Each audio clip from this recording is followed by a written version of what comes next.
And well. It's Thursday night, everybody. That's right. And you know what time it is. That's right. It's PM in the PM. Pong and Mav in the PM. It is Thursday, April the 20th. Happy 420 to everybody who enjoys the green. I used to. Way back in the day, decades ago. I don't anymore, but I understand plenty of people partake. So happy 420 to every single one of you as well. But we are going to have a great show because, as you can see, it's not just Pong and Mav tonight. We've got a guest, and you know how we do it with guests. Our guests get the intro for their first time. So let me do this. I'm going to introduce tonight's guest right now. If you ever frequent the mean streets of Twitter, you have most assuredly run across a post or two from our guest. He holds many titles in this community. All of them have been given by me right now. But anyways, he holds many titles in this community, including the king of gremlin gifts, the prince of receipts, the duke of PlayStation accountability, the earl of clowning the clowns, and the baron of journalistic bias. On that last title, the baron of journalistic bias, I believe Paul Tassi of Forbes fame probably is still having nightmares about his interaction with our guest to this day. He has the rare ability to make you laugh 1 minute and in the next make you pause to consider his last insightful thought, which has allowed him to amass a following of over 10,000 people since 2020 on Twitter. He frequently makes guest appearances on podcasts. Speaking of which, sir, I do think it's about time you start your own podcast, by the way. Just side note there. I really think you should start your own. His Twitter bio falsely claims that he isn't a gamer and that he just talks about them on Twitter. But this is a ruse, for you can find our guests slaying enemy Spartans in Halo Infinite or adventuring in countless other Xbox titles. Yes, our guest tonight, above all else, is a gamer. So chat, please put the clap emojis up for the always original, never be duplicated, one and only J-Rock, everybody. J-Rock, sir, thank you so much. What an intro. What an intro. It's a pleasure to be here. Holy smokes. What an intro, bro. Felt like I was in the WWE. We just need the intro music to go along with it. Yeah, we just need the intro music, man. Yeah, no. How you been, man? Pyrotechnics and everything. I'm doing great, man. Yeah, doing good. Hyped to be here. Hyped to be here. Hey, shout outs to my Gremlin Nation. I know they're gonna come through. Oh yeah, any moment now. They will. Don't feed them, folks, after midnight. Don't do right. that. Don't feed them after midnight. You know that. And don't wet them either. Yeah, no, it's a pleasure and honor to have you here, sir. Obviously, you and I cross paths all the time on Twitter and that kind of stuff. We've done a show or two together as well. Great to finally have you here. Glad you accepted Mav's invite, man. It's been a long time coming. What you been playing lately? Anything, man? I've been playing F1. I'm still F1? on F1. Nice. Yeah, I love F1. I love F1 racing. I'm about to finish Hogwarts Legacy probably tomorrow. And I'm about to get into Ghostwire Tokyo in a little bit. And that's about it. Good call, Get ready for Redfall. Yeah. And we got Star Wars. Oh my God, Star Wars. It's starting to light up here. I mean, it's already been an impressive first half.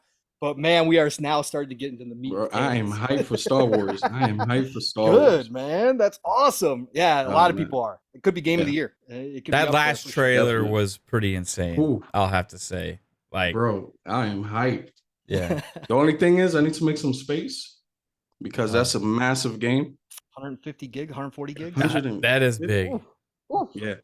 That's a big bitch right there, man. That's facts. We need some cheaper expansion. Yeah, I'll tell you that I need much. to just transfer some games to my external hard drive. That's about it.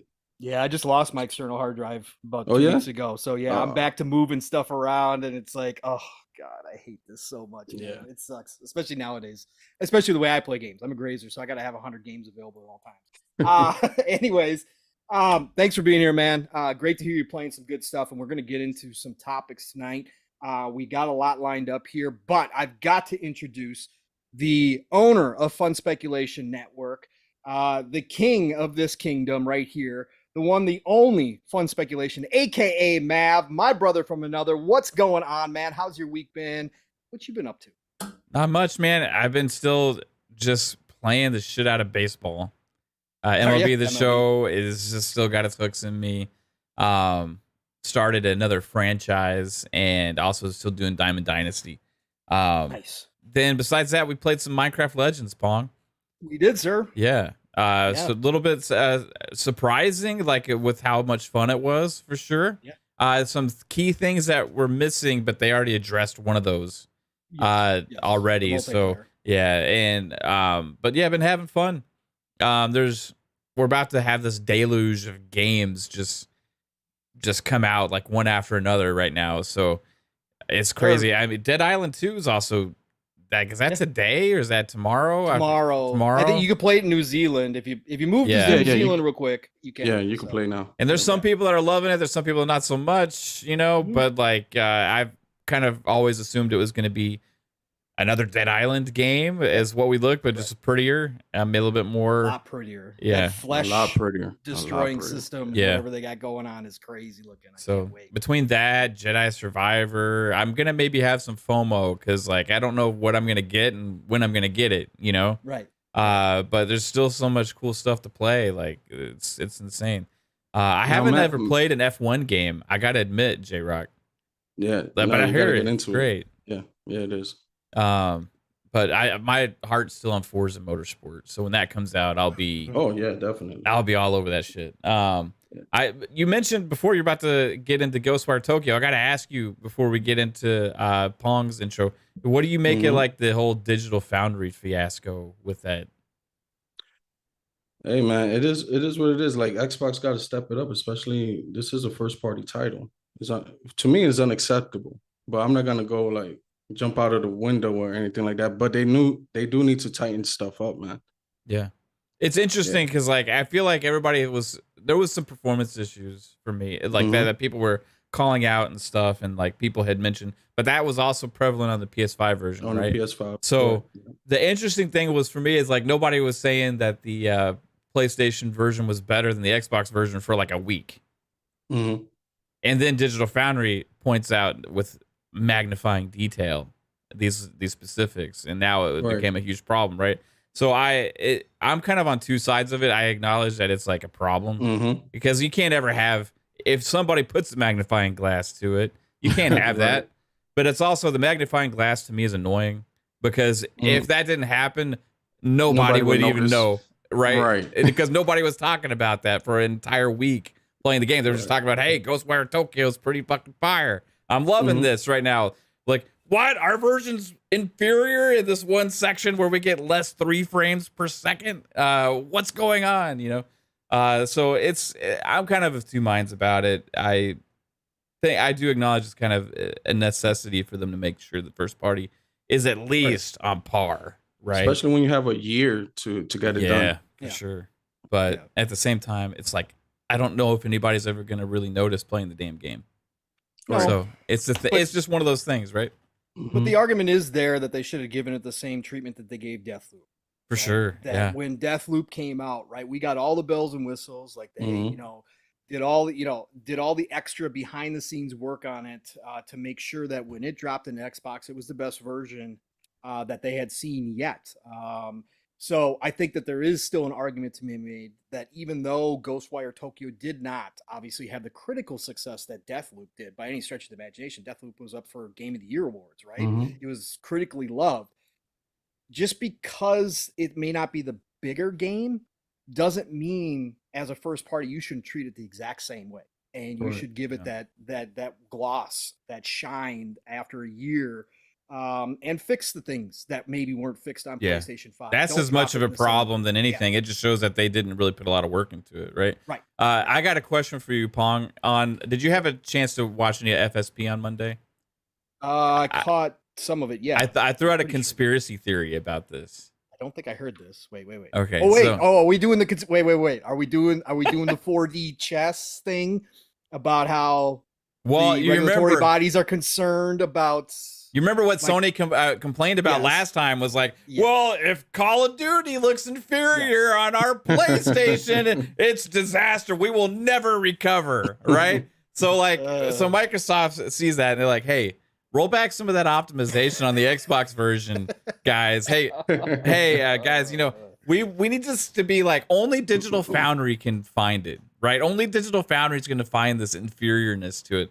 And I want them to point it out. So that way we can use that against Sony saying, well, look, even our ports to PlayStation or to Xbox are inferior to PlayStation. After Jim made such a big deal out of Digital Foundry and stuff. Yeah. Right. That's certainly possible. That's a huge conspiracy theory, though. We're actually just getting to the point now where we can blame every problem from Xbox in the past couple of years on ABK now. Everything that went wrong has been ABK. Like it's all been part of the master plan. It's been the attorneys. Phil is playing too nice. Yeah. Everything. Well, Phil is playing 4D chess. Yeah, they've been doing that, a lot of that. But what you been up to, Pong Soul? Sir, I've been playing Ghostwire Tokyo still. Absolutely loving that game. Been playing in high frame rate quality mode. Again, I have the VRR, I have the OLED. So for me, no issues whatsoever. And again, the stuff that Digital Foundry brought up, again, I'm not looking at the ray tracing in the water outside of, that looks kind of pretty. You got to play that in quality mode anyway to see that. Yes, right? Correct. And I'm playing it in high frame rate quality. So whatever. Like I said, I'm not that dude. Like I've told this story plenty of times. There are people out there who are highly sensitive to bugs and things. I still to this day can't tell you what screen tearing is. I can't. Really? Yes. Honestly, I can't. You ever see the screen just kind of like shift all of a sudden, like like it's like if I have, it matters zero to me in my gameplay experience. So it just goes by, and I never noticed what. Yeah, but that's a lot less prevalent these days, though. With VRR, but you know what I used to play, right? You know what I used to play back in the day. I used to play AA RPG, single A RPGs back in the day with the worst performing ever, 15 frames if we were lucky. And I still don't have a problem. And maybe that's what just desensitized me all this. But I know there's plenty of people who do notice this stuff.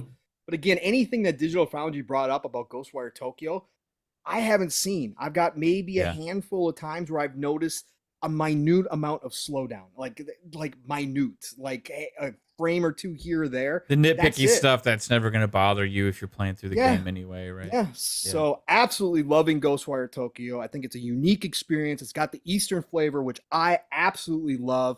The mythology behind it. Again, I don't do horror. This is nowhere near horror for me at all. I've had one jump scare so far where I was like, okay, if the whole game was like this, I would not be playing this right now, but we're good. We're good. But the magic, the animations, when he's casting the magic and pulling the souls out, the stealth elements that they've got, give me a stealth element and I'm all about it. If I can go up and sneak up on people and backstab one shot, I'm in. And I absolutely love that part of it. And you can combo it. So having a great time with that as you go through the game, as most people have said, there's, I understand why some people go, meh, it's just not for me. I get it. And I do understand that. But the further you go in the game, the more powerful you become, the better this game feels. And I would suggest to everybody to go into the settings and tweak your camera sensitivity and your aiming. Okay. I've seen a lot of people put out their own on Twitter, taking screenshots saying, hey, try these. If it's not feeling, you do need to adjust some of that. The standard way that they have it set up is not the best. It doesn't feel the best. I had to go in and tweak all that to get it to a point where I felt it was good. But now I'm having an absolute blast with this game. And then, like you said, Mav, we played Minecraft Legends with Jasper and Psychonauts and had a great time in PvP. I guess PvE because we were playing against a computer most of the time, but we did do a 2-on-2 at the end. It's an RTS light. Okay, so it's a great introduction to RTSs, and I think that's going to introduce a lot of people to it. A lot of kids that play Minecraft are going to try this game and be like, oh, I kind of like this controlling the mobs thing, and I get to kind of have my own little army that I get to control. Well, that's RTSs. That's why Mav and I love them so much. So I think this is a great introduction for that. It does have some depth to it. It's certainly not, just everything you see is at surface level. There is absolutely a lot of strategy and depth down below once you get into it and start understanding some of the mechanics that they do have in it. But we had a great time. There's some quality of life stuff that I've noticed, but I know a lot of people are complaining about the controls. listen, with RTSs and strategies, there's always a period of time where you're adapting to them, especially when they're on controller, right? Most of these games are made for keyboard, mouse. The controller, it takes some time. But once you get it down, I got to say this is an easy game to play. I didn't have any problems with the controls at all. I played some of the campaign last night. Got a great little story connected to it. It's got all the Minecraft charm. Again, I'm not a Minecraft fan.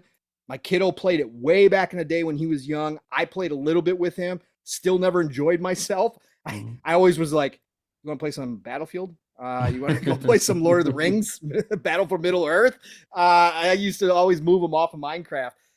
So I'm not a Minecraft fan, but I will say that this game, I played Dungeons for a while. I would say that this is already a better experience for me than Dungeons was, even though I put about 20, 30 hours in Dungeon. I could see myself sitting down and playing through the campaign in this and playing some PvP once they've got it figured out, which, as Mav said, that they came out today and said they are going to fix. Because the problem being is if you got 4 players and you try to do a match, public match, you get split up into 2 and 2. There's no way to pull all 4 people and then search for 4 randoms.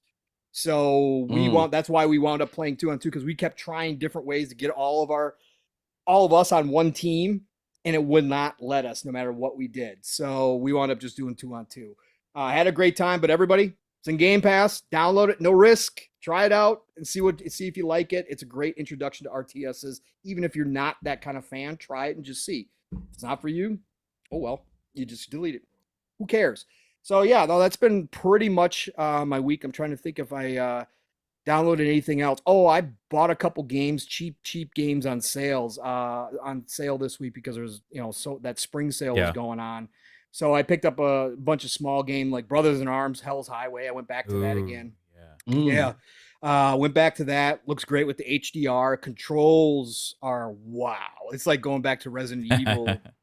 Tank controls, right? After playing modern day first person shooters, like going back that far, it's like, oof, this is rough, but still a great game. And I have a good time with that. And I bought like a Open Seas game. What else did I buy? I bought something else in there, which is a pirate game, this little indie pirate game that they had, which is kind of cool. I haven't gotten too far into it. And then I think I bought one other one and I can't remember. Nope.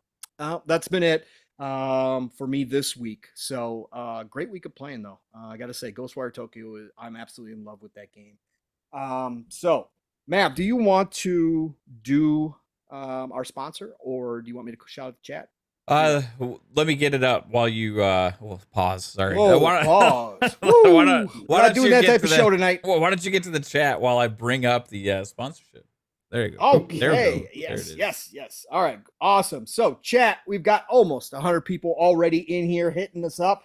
What is going on, everybody? Talos Re, Caitlin, the beautiful Caitlin, of course, had to jump in here laughing at us after what you just said. Nix, what's going on, brother? Abdel 114, what's going on? Great to have you in here. AJH, great to see you as always. Brother from another Steel Rain, what is going on, my friend? Poison Maniac is in here. Charlie Hustle, always checking us out. Rick Payne, what's going on, Rick? Great to have you in here. Deccaddo is in the house. Sergeant Sentinel Gaming, how you doing? Louis Jose, what is going on? Grim Jr., great to see you dropping on in here. Ray Oid is dropping in to say hi as well. Who else we got in here? We got Depka's in the house as well. Blaz Reed Jenkins, what's going on, Blaz? Great to see you in here. Blaze, I should probably say. That's probably what it actually is. I always go with the weird foreign sounding names. I don't know why I do that. Blaze, what's going on? Sin is in the house as well. And of course, we got Tony Grasso is in the house saying hi. We got It's Timmy. Immortal Gamer 89. What's going down? What else? Who else? Let me see if I missed anybody. Got Red Monkey Butt. Oh, of course, Red Monkey Butt's in here. It would be a show without Red Monkey Butt. We got to have that. We got PAULIBABBA's in the house. What's going on, Polly? Great to see you, brother. Matty Burns dropping in saying hi. He is usually lurking. Always love to see him pop in and say hi. Matty, great to see you, man. Who else we got in here? We got FARK is in the house. He hasn't changed his name in a while. I missed that. He used to change his name all the damn time. That's a good name. Mozam Schmeek. Yeah. Mozam Schmeek. Yeah. Okay. I think that's right. Great to see you. Thank you for dropping in here, putting the clap emojis up for the one and only J-Rock. Randy G, what is going on? Great to see you as well. Who else? We got Mr. Ordinary VX. Mr. Ordinary, I bet you're anything but ordinary. I can guarantee that. RSJ fam, what is going on? Great to see you, my friend. Mitchie dies a lot. How you doing, my friend? Great to see you dropping in here. We got the one, the only Blackcarde is in the house. What's going on, Black? Great to see you. And of course, actually guy, Lore Master Jasper had to drop on here. We got Jigga J is in the house. What's going on, Jigga J? Oh yeah, Jigga J. Ghost Fixter's in here as well. What's going on, Ghost? Great to see everybody in here. Enzo dropped in here. OCD Gamer, I see you. Patman Jones, what's going on? All you people drop in here after I start shouting people out. I love you all. Xbox BG, what's going down? Jason Hackett is in the house as well. What's going on, Mr. Hackett? General Spartan 27. Of course, it wouldn't be a show without you. We got Burke Andy. What's going on, Burke Andy? We got Big Mad Mo's in here. What's going on, Big Mad? Great to see you dropping in here. Say hi. Wilfrey Rosario, I see you dropping in here late as well. Galveston, great to have you. Hey, everybody, whether you're watching right now live or it's 5 years from now, Fun Speculation Network is on every single channel out there. We are the IGN of everything at that point, right? And you're just listening because, yes, 5 years in the future, you wanted to see what it was like when we started doing this stuff. If that ever happened, Pong, I would have to go back and delete so many old streams and stuff. You would. Yeah. Our old Halo streams would have to be. Oh, yeah. Those would be burned. Anyways, whether you're listening live or that 5 years from now, listen, we love you all the same. Thank you all for joining us. Thank you all for the support that you show the Fun Speculation Network and all of our shows, including this one right here, PM in the PM. Math, is it time to get to the sponsor, sir? It is. Let me take a sip of my water out of my Fun Speculation Sell the merch. tumbler Sell the merch. here. Check That's this gonna be out. a collector's This is item. One of the new merches that Kate created. It's a tumbler. Check that out in the shop if you're interested. Everybody, appreciate you. I like that one too, J Rock. Is that an Xbox from the Xbox store? That's right. Hell yeah. Drinking it's full of pony tears. Of course it is. That's how you live, sir. That's right. That thing's gonna get full after ABK closes. They got a lot of electrolytes. The NFL draft is here, and the most exciting prospect is the prospect of being perfectly groomed head to toe with our friends at Manscaped. Manscaped has long had elite downfield play with their Lawnmower 4.0, but in 2023, they have the rookie sensation Beard Hedger to ensure the face of your franchise is a pretty one. This 1-2 punch of men's grooming is the best acquisition for any at-home GM. So go to manscaped.com and save some salary cap with our code FUNSPECULATION for 20% off plus free shipping. Again, get 20% off and free shipping with the code FUNSPECULATION at manscaped.com. Go from Mr. Irrelevant to a first-round pick with Manscaped. Let's go. Just used my Beard Hedger this morning. Yeah, I did 2 nights ago. Absolutely amazing still. It's Yeah. one of the best products out there. Manscaped products are all high quality. I say it every show because I mean it. I don't say that for every product, and I wouldn't back a product that I didn't personally use and that I didn't try out and agree with. And these Manscaped devices, all of them, again, top-notch quality, top-notch packaging. From top to bottom, they're just fantastic products. So please go check it out and use that Fun Speculation code. You help out the channel and you get yourself some great trimming tools, 100%. So thanks for doing that, Mav. I appreciate you. So let's get down to business, boys, shall we? Where should we start? Well, we actually started a little bit. So I kind of wanted to get, because I haven't had a chance to hear J-Rock's thoughts on a lot of the stuff that's been going on. We're not going to rehash. So if anybody's worried, we're going to get back into the Redfall deep dive scenario here, the 30 the doom frame. and gloom is coming. The doom and gloom. Sell your Xboxes now, torch them, cut them in half with chainsaws. It's over with. It's been a great run. Fire Phil, bring back Donnie D, all of that nonsense. That's how what we're going to do. Okay. But I do want to get Jay's kind of overall impressions about what's been kind of happening here. Last week it was the Redfall stuff that came out. We had obviously the Ghostwire Tokyo situation, which again, to me, Digital Foundry is going to do what Digital Foundry does. Most people don't ever notice that stuff, but it still causes a stir within the 0.01% of this community that gets up in arms about this stuff. And like we talked about, the argument can be made that Microsoft didn't necessarily take the time to make sure that their own first party game came out in a better, light than it could have had they put some extra time and resources into it for the year before it launched here. So we've had these little things, Jay, right? We had the 12-month show starting last year. We got 2 of the big 3 games not hitting this year. Obviously, that was a lot of our issues early on when they started, Starfield got delayed. We assume Forza Motorsport isn't going to make it. Yeah. And then we had Redfall, and we were looking forward to Redfall, and a lot of us still are hyped about Redfall, but then you get the 30 frames news. So overall, Jay, kind of what's your impression about what's going on with Xbox? Is this a whole lot of, I mean, obviously we know there's overly dramatic nonsense all the time, right? We know that. But I'm just saying your thoughts about Xbox personally, about what you think is happening here. Is this a part of the ABK stuff, still kind of dragging things back, holding, kind of weighting them down with an anchor? Or is there more to it? Is there something to say, hey, maybe there needs to be some questions about what's going on in Xbox right now? What do you think, man?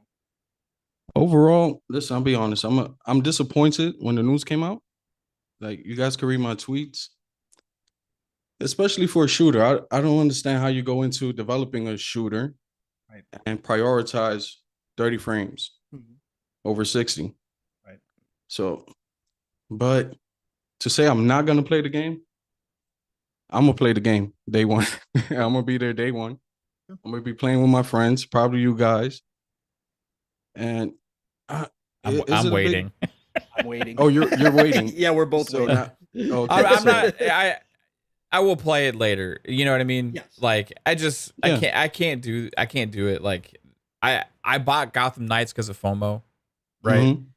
Because it was one of my most anticipated games last year. I played a couple hours and I just can't do it. You know, but I'm gonna jump into it. I'm gonna explore, see what it is, but I'm really gonna dive in when 60 frames hits. But yeah, overall I'm disappointed. I'm not a doom and gloomer. Right. So I'm not gonna be like, oh, sell your Xbox over 30 frames. That's crazy. I'm not one of those people that say I can never play a 30 frames per second game. Right. Like I heard some people say, that's crazy. Because I am gonna play Zelda. And that's sub HD, maybe 30. Yeah. So we're gonna enjoy those games as well. Right. Plague Tale Requiem, enjoyed it. That wasn't 60 frames per second either.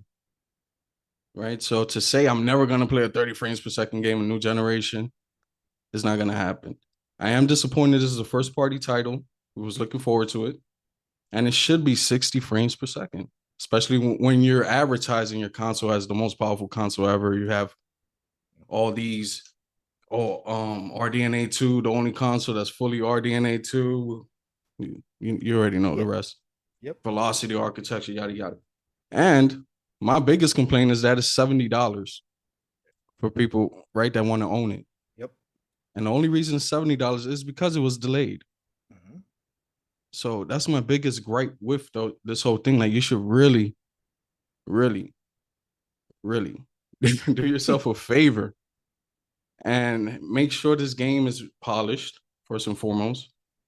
So if that 30 frames per second mode is polished and it's a solid 30, and it's a great experience, then I'm disappointed, but all right, I get it. But if it comes out, it's 30 and is not a stable 30, Digital Foundry comes out and say, oh, it's dropping out to Forspoken levels of 18 frames per second or something like that, then there's going to be a big backlash on the Twitterverse. Right. Do you think that there are valid questions about some of the top level people or decision making that are leading to these small, again, I'm not the doom and gloom. People like to lump us in there because we talk about it and we criticize it. I'm not. Again, I'm an Xbox dude this generation. I've already said I'm not buying a PlayStation because I think they're holding back the industry in a lot of ways right now. I'm not happy with them. Normally I own both. But right now I'm Xbox only. So do you think that there's valid criticism to be had or questions to be asked? Or do you think these are just growing pains because of how many studios they've purchased, because of the pandemic, because of this large transition that they've been going through for the past 5-6 years now, ever since they started making these moves and Game Pass. Which way do you kind of fall in that area? A little bit. I'll probably say all of the above. Like, you got to include the pandemic. Yep. There's new studios.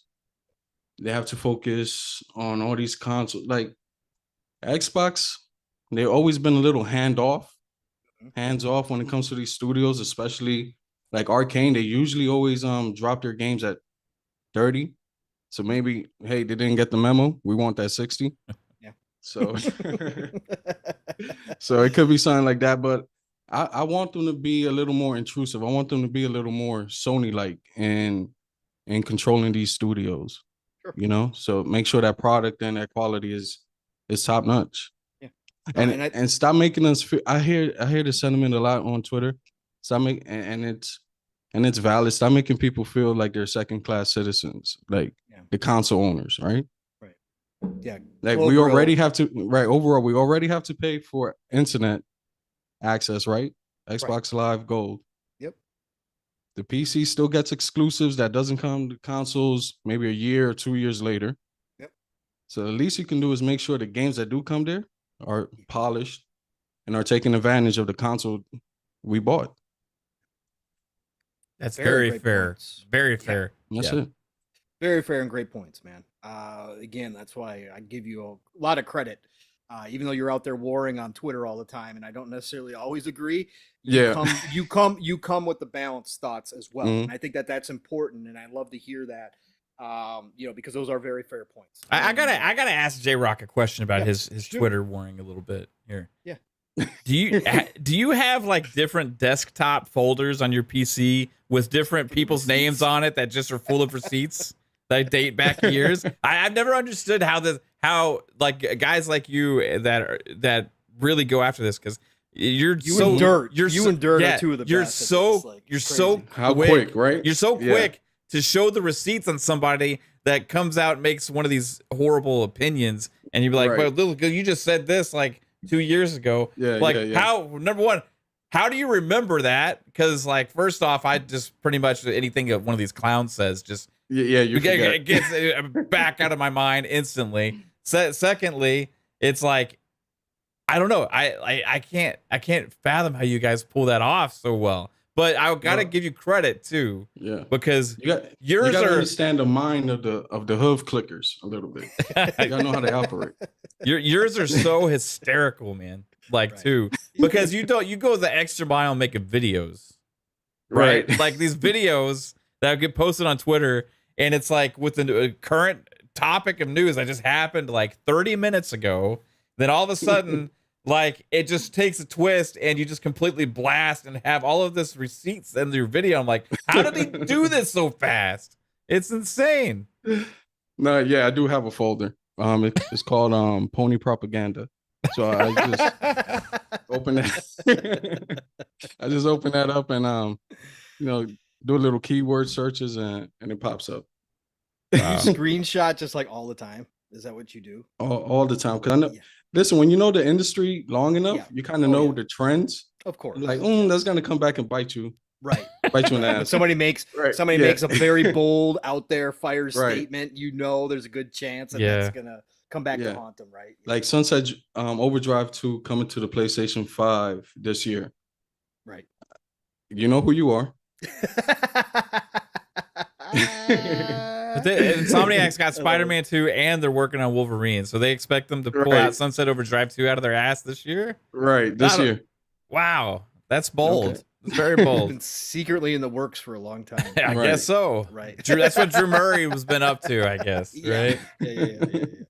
He actually wasn't working on A Perfect Dark. He was actually working on behind Overdrive, getting paid by Microsoft. That's what he was doing. Listen. Mav, now that you kind of had a week to settle, overall thoughts, has anything changed for you at all? You got any more high-level thoughts on this stuff going on? No, the main thing is it's just been a while since Xbox has had a big win, like with this kind of stuff. And I'm not a big W's and L's guy, right? But 2022 was pretty rough. Let's just be honest, right? 2021 was fantastic. We had all this momentum with the Xbox brand. You had all this stuff, even in January, after that, all that momentum from 2021, you announced the ABK acquisition. So like they were just on fire, man. It was so insane. And then I felt like once that happened, after the ABK acquisition, it's like stuff started just kind of went on pause, right? And then there's all these false narratives that get thrown out because there's no updates on the games that had been announced a few years ago. Then there's all these other things that are happening where we're still getting wins, like with Game Pass and all these games still hitting Game Pass and we're still enjoying our time and all that kind of stuff. It's just like when it comes time to, hey, this is when it was time for us to make that statement or time for that statement to happen. Like Redfall was like the first big IP, right? That from this ZeniMax Bethesda acquisition, the first big new IP that's launching first on Xbox, right? That's launching as an exclusive from one of these studios. Because we got Deathloop, we got Ghostwire Tokyo, but those were a year exclusive on PlayStation, So Redfall was like, hey, this is that first big one out of all of these. And then so it kind of lessened the excitement of that, right? It's not that Redfall isn't going to be a good game, probably. It's just that the hype that was flowing towards that after all this waiting of a year and a half has all of a sudden just been taken down a notch, right? And it felt like a little bit of a damn. They had the opportunity and they floundered it, and maybe they did it because of the mistake they made last year with the 12-month showcase, and they didn't want to push all three of those games out of that window, right? Minecraft Legends is solid, but that's not going to move the needle. You know what I mean? For a lot of people. So Age of Empires. Yeah, it was a great year so far. I've been having a blast. Minecraft Legends, Age of Empires for me and Mav, it's like the greatest year ever. Fucking Christmas. High Five Rush. High Five Rush was amazing. Yes, and there's great things. And I will say the one win we did have this year was that developer direct with Hi-Fi Rush. So far, that was a huge thing. Besides that, all the other W's for Xbox have been happening with news from the regulatory bodies and the ABK acquisition stuff, right? Whereas like all this other stuff, and that's not to say like Sony's been killing it, right? The PSVR 2 is a flop. There's been lackluster in sales. The only thing the PlayStation's really doing well in right now is selling consoles. Right. So later this year, Spider-Man 2 will hit, and I'm not really excited about that. Final Fantasy 16 looks great to me. I'm kind of pumped to play that eventually. But this was Xbox's year. This was going to be Xbox's year, right? And so when they kind of fell on their face with the Redfall news, it's like, oh, damn, they shot themselves in the foot again. That's like an unforced error. You know what I mean? It's like the 12-month show. Yeah, like just don't commit these unforced errors upon yourself. Like put yourself in this box and then fumble, And they do that from time to time. So that gets frustrating. Does that make me lose any kind of excitement for the brand as a whole? No. Does that make me lose passion for what I believe the future is with all these games in development, all these amazing developers, all these projects in the works? No. But I just want them to have and it's more, I guess, messaging and marketing, right? Like with putting themselves in position to have these successes instead of falling on their face when those opportunities arise.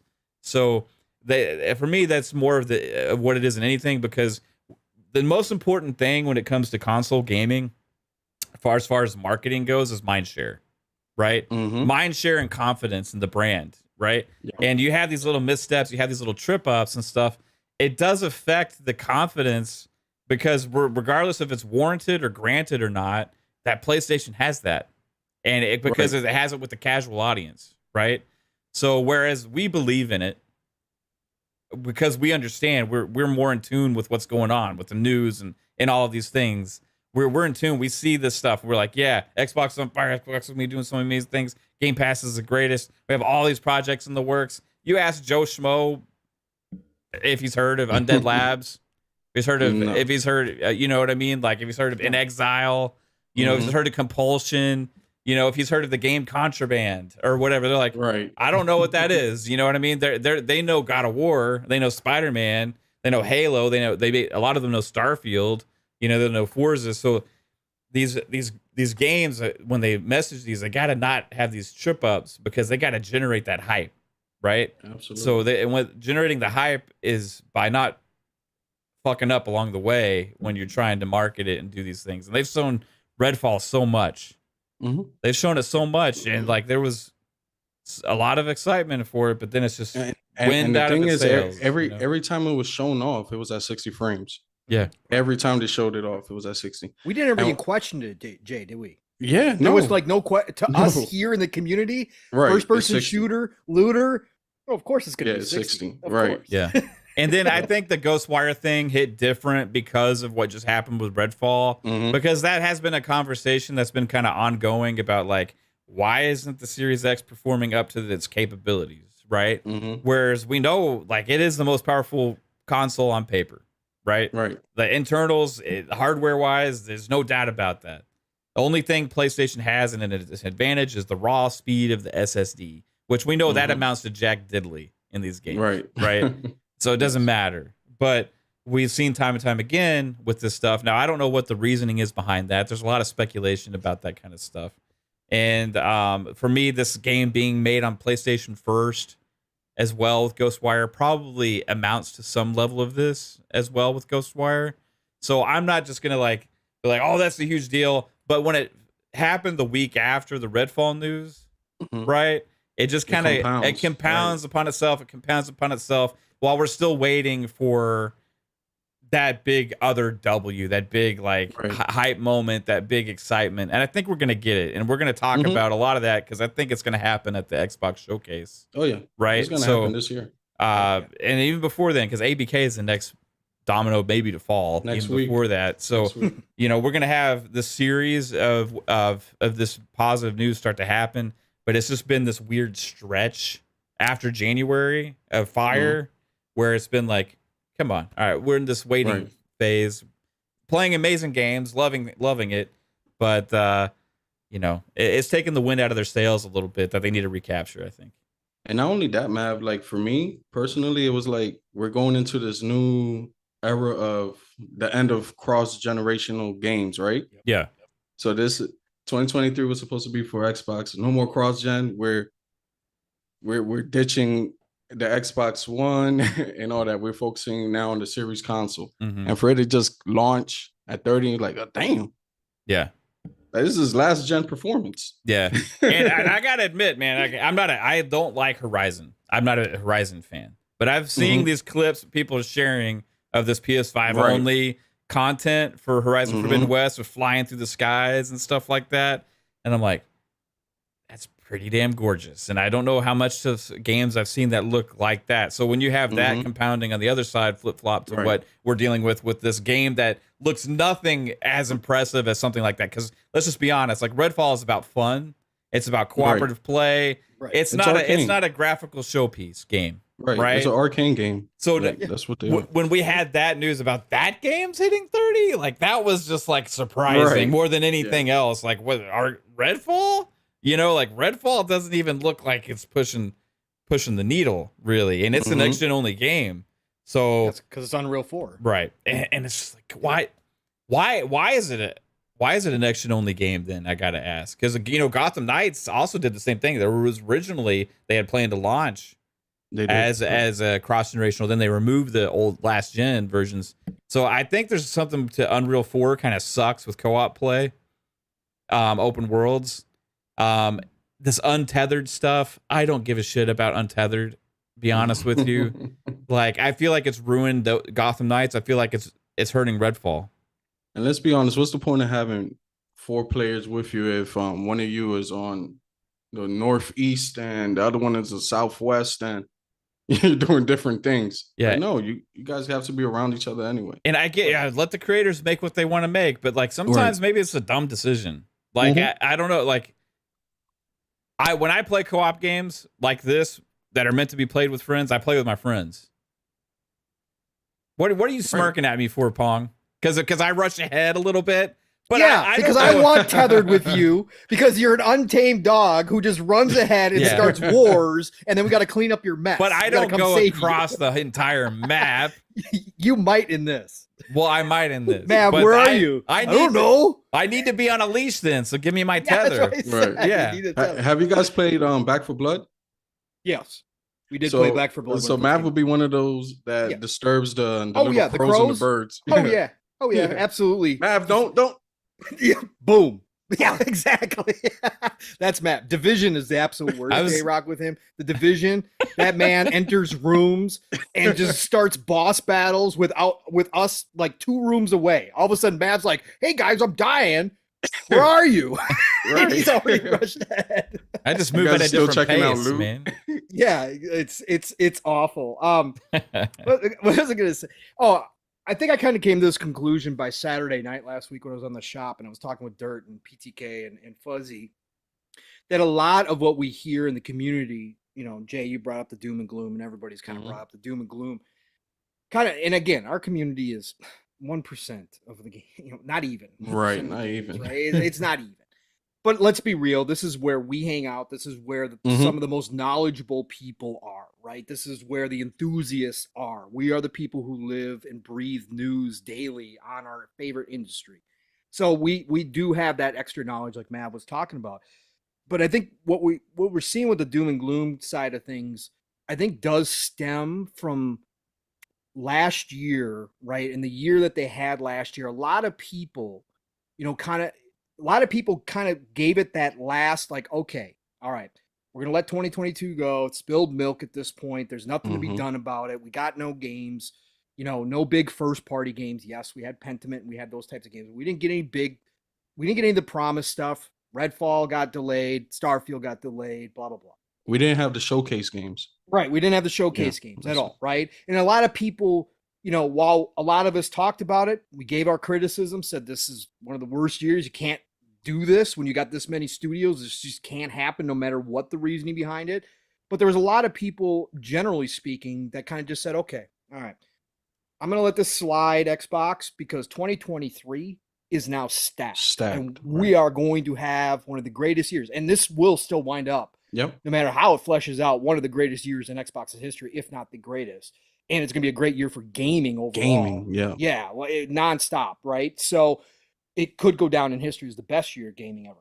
So everybody kind of let that slide last year, expecting them, especially after the 12-month showcase, like, oh, okay, they've got a plan. Okay, these games were delayed, but we're going to see these games in the next 12 months. We're going to get, 3 AAA games out the gate starting in 2023.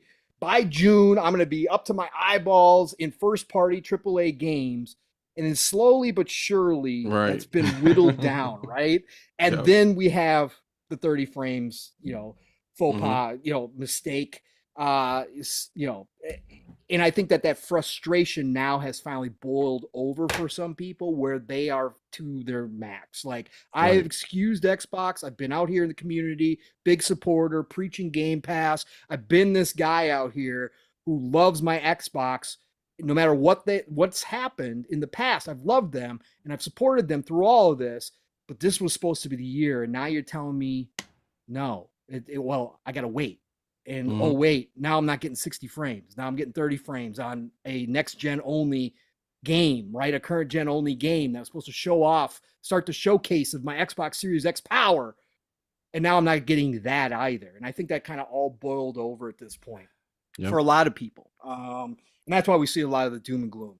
Like Mav said, like you said, Jay, comes by September, once we assume we'll probably have Redfall, Forza, and Starfield by then. Maybe Forza is a little bit later, but I think they squeeze it in there.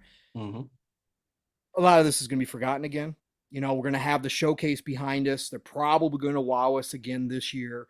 I don't think they're going back to the 12-month thing. We're going to talk about that in a little bit because I want to get your perspective and Mav's perspective. We're going to do a little forecasting and a little fun speculation on that. But I think by that point, sure, a lot of this will probably be behind us. It's just right now, it's just kind of an explosion, and got ABK, the elephant in the room, sitting there, which everybody's sick and tired of hearing about, except for us. We love it. But most people are sick and tired of hearing about ABK, but it has created that weight over Microsoft, that shadow over Microsoft, where they haven't been able to talk. They have been quiet. Same for Sony. There's no doubt in my mind, if ABK wasn't happening, if Sony wasn't the loudmouth crybaby in the room, that they would have already had their showcase too showing off. I mean, I don't have any doubts about that. Everybody's been quiet. So this kind of all just kind of builds up to this one point where it's a perfect storm. And now we got a lot of upset people. And then you see the infighting going on and all that kind of stuff because everybody's frustrated to a point. Yeah. So I think that's a lot of it here. But overall, it is what it is. Some people are going to wait. Some people are going to continue to yell about it. Some people are going to play it day one like you, Jay, and try it out and see how it goes. Yep. I will say this again as a fan of Arcane, a big fan of Arcane. Loved every single one of their games to some degree. I love Arcane. I wanted Arcane to have the best chance for Redfall to be successful. I wanted this to be their biggest game. And I thought with Microsoft, behind them, the extra time they were given, that this was going to be. Now they're in the position yet again, right, of big questions. Some people falling off and saying, not interested anymore. Got plenty of other games to play. I'm not going to spend time here. Right. And now they put themselves in that position too, Jay, where you came out with the 30 frames. Like you said, if there's anything else wrong with this game, like you can't have dead. Like bugs. You can't have dips in the frame. You can't have, we're going to get that patch out to fix these. No. Now you've got like no error. You can't have any more errors here. Right. Otherwise, you're really going to hear about it. Like you said, right, Jay? Yep, absolutely. Yeah. And the thing is this, right? They have like this small window of opportunity to launch that 60 frames per second before it's too late. Meaning that by the time if they launch it 2-3 months later, it might be too late when nobody even gives a damn. There's nobody even coming back to the game. Like there's no community there, and you need the community because this is supposed to be a co-op game, really. Right. Absolutely. So, and if you delay that too long, especially we have Diablo, we have Jedi coming out. We're gonna have the Forza. There's gonna be people talking about Zelda, the Starfield showcase. Like, listen, like you only have this little window to release this 60 frames per second mode before people just forget about the game completely. Right. Nope. And I agree with you, especially the masses and that kind of stuff. For me as an arcade fan, I'm going to go back to it no matter when that 60 frames drops, unless it's, right around Starfield time, because nothing else I can play once Starfield. Exactly. But I will go back to it. But like you said, will the community as a whole come back to it, right? When you're not going to see, like, what they needed day one was to have the friends list filled with Redfall, right? Redfall. So the people who had not heard about it or who were on the fence about it were like, oh, dang, everybody's playing this game. That FOMO's got me. I got to download this. It's in game. I got to jump in. You got buddies hitting you up. Hey, you playing Redfall tonight? That's what Arcane needed to have the best chance at having their most successful game. And now you've divided that again, right? There's going to be some people out there playing it, but not as many people as there would have been had you gotten that 60 frames out right away. So if they can get that 60 frames out in the first few weeks, absolutely, you are correct. They got to do it. They whatever it takes, Jay. Whatever it takes. Awesome. Awesome discussion, gentlemen. All right, well, let's stick around. We kind of brought it up here. Let's stick around and do some fun speculation here. We got the showcase. We got a lot of good stuff coming up here. We're coming into that season. Yes, no more E3. A lot of people sad about it. We get the Summer Games Fest with Keighley, everybody's favorite. We still got that, but Microsoft has a real opportunity here to dominate.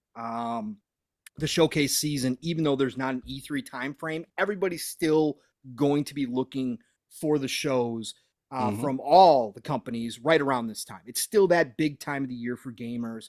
And Xbox has a real chance here on June 11th to dominate the conversation.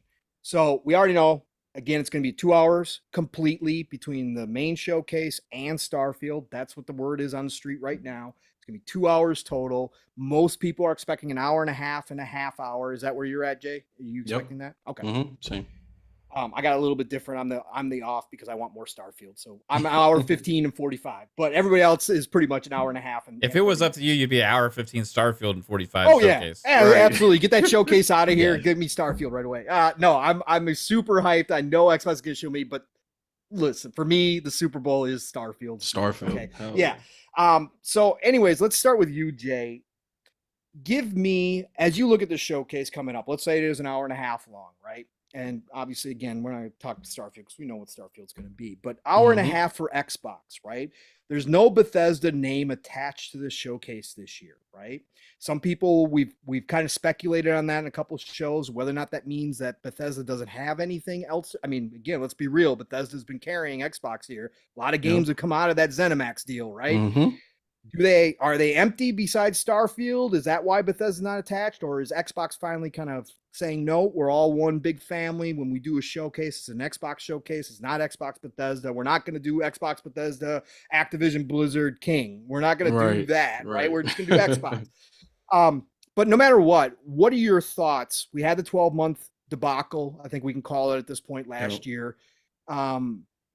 Do you think they go back to the 12 months, or do you think they do something different this year? Do you see them going further out, like even beyond 2023 completely, and giving us a little hopes and dreams? 2024, showing us some of, the fables, the perfect darks that have been out there for a while now. What do you see Xbox doing, first of all, with this showcase? How do you think they're going to kind of layer it? First of all, I still think Bethesda has some secrets to show us. So it's not that they don't have anything left in the chamber. Yeah. But like you said, I think they just want to make it the Xbox family show. Yeah. Pretty much. Right. And as for the 12 months, listen, they better not go to no 12 months layout ever again. Right. Because what good is doing a 12-month showcase if you can't guarantee those games are gonna actually land? Correct. Right? Yep. I think they're gonna go a little further out, even up to 2025 projects. Okay. Right? All right. I say that to say this, right? I feel they have to convince people to hold on to their consoles, right? And show them what they have to look forward towards, right? So I think they're gonna show they have to show Contraband. I think they're gonna show Contraband, Vows, Fable, probably. So they have to show us something that's gonna whet our appetite and keep us yearning for more. Like, listen, I can't trade in my Xbox. That you should just see this or that, this game coming up. So I think that's the layout they're gonna do, because I think that's and the position they're in now, that's gonna be the most beneficial for them at the moment. So it's a fair point, and it's a point well taken. Obviously, with the position that they are in, they, I agree with you. There's got to be some hopes and dreams there. You got to kind of sell the future at this point. Yes, Starfield will be the one this year that carries you one way or the other. Absolutely. It is. It's going to generate the most buzz that you've had in a very long time. Unless they show Fable. Yeah, unless they show Fable, right? Yeah. Unless they do something crazy, right? Unless they show Perfect Dark and it's like, oh my God, what is this? Yeah. Right. Oh, this is what we were waiting for. Okay, now I see. Something like that. Yeah, Starfield's going to be the one that carries you this year, but like you said, it's not just about this year when you do these showcases. It's about what the future is going to look like. Do you have? Give me a few of your what you would consider for sure games that are going to show up, and then give me one or two the wish list games that that there's less than 50-50 chance they show up, but if you were running the show, you'd show them. What do you think they're doing? That's a great question. For sure. Yeah. Hellblade 2. Okay. It's got to be there. We've seen enough traveler guides and yeah, right. Here's National Iceland. Geographic, Globe Trekkers. We've seen enough Globe Trekker shows. Show the game. I think that's gonna be there. I think Contraband is gonna be there as well. Contraband and Avowed. Yeah. Yep. Good list. And then a couple wish list ones or surprises that you think that they might have up their sleeve. The Marcus Phoenix collection. Ooh, yeah, that would create some buzz. Yeah. Remake. Yep. Built from the ground up. Yeah. Yep. Unreal Engine Speaking 5. my language. I'm looking at. Yeah, let's go. Would that be Coalition, or would they put it off on to another studio? No, Coalition. Okay. Yeah. Let me see. What do I want to see? I want to listen. Fable. If they do show Fable, yeah, to me it tops everything else. Fable is just one of those franchises we've been, as Xbox fans, we've been waiting for a Fable game for ages now. Right. We deserve one. And the last one, let me see. Would you? Let me ask you this, Jay. While you're thinking, would you be happy with Fable if they didn't show like gameplay, but they gave us like a view of like the world, like they did in game? Yeah. You'd be cool with that. You don't need to see actual. No. Okay. Just describe to me what you're gonna do. Yep. My biggest concern about the whole Fable, to be honest with you, is if they're gonna keep the humor, because Fable's humor, it has to be there. It has to hit. That's what makes British humor is unique. Right. I want to kick chickens. I want to do all that. You know, so that's got to be there. Let's see.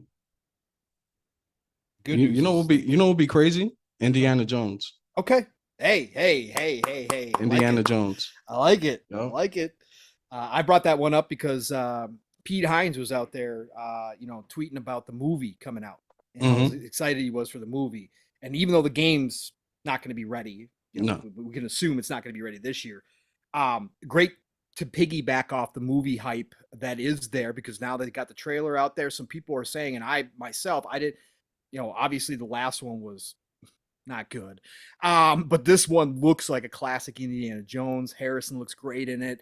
Piggyback off that hype and show us something from the game. Give us a little glimpse of what the game's going to be. It'll be a great marketing opportunity for Indiana Jones. I like it. I like that. Mav, we've talked a lot about this, brother. But obviously we're getting closer to game time here. And obviously you and I both are usually on the more optimistic side of things. You can say that. Our craziness knows no bounds when it comes to last year's speculation on what the showcase was going to be. Go back and watch those episodes if you want to see some. Of course, that was before we knew that they were going to do 12 months. But we were out there. We were out there with everything. We thought it was going to be, that's it. They're throwing the smackdown. But as we get closer now to this year, things have played out the way they have, Mav. We know ABK is still lingering. Hopefully, we're going to get some more clarity next week as to where this is going. We still don't know if it's going to be closed by June 11th. We'd all love it. Obviously, it'd be fantastic. That would be a huge part of the show if they can come out and say, "Oh, by the way, right, congratulations, we now own ABK." Welcome to the family. A little welcome to the family trailer. Yes, exactly. But just don't do it by having Bobby Kotick walk out. Yeah, no. We don't need a Bobby Kotick round table. Let's go, Bobby. Come on. Everybody's like, "Oh, Bobby, come on." No, not him. No. Bring Lulu out. Bring Lulu. Yeah, bring Lulu. Yes, Lulu. Lulu Chang, Micah Barra, Rod Ferguson. Come on out. Let's have Bobby's walking papers. That would excite people.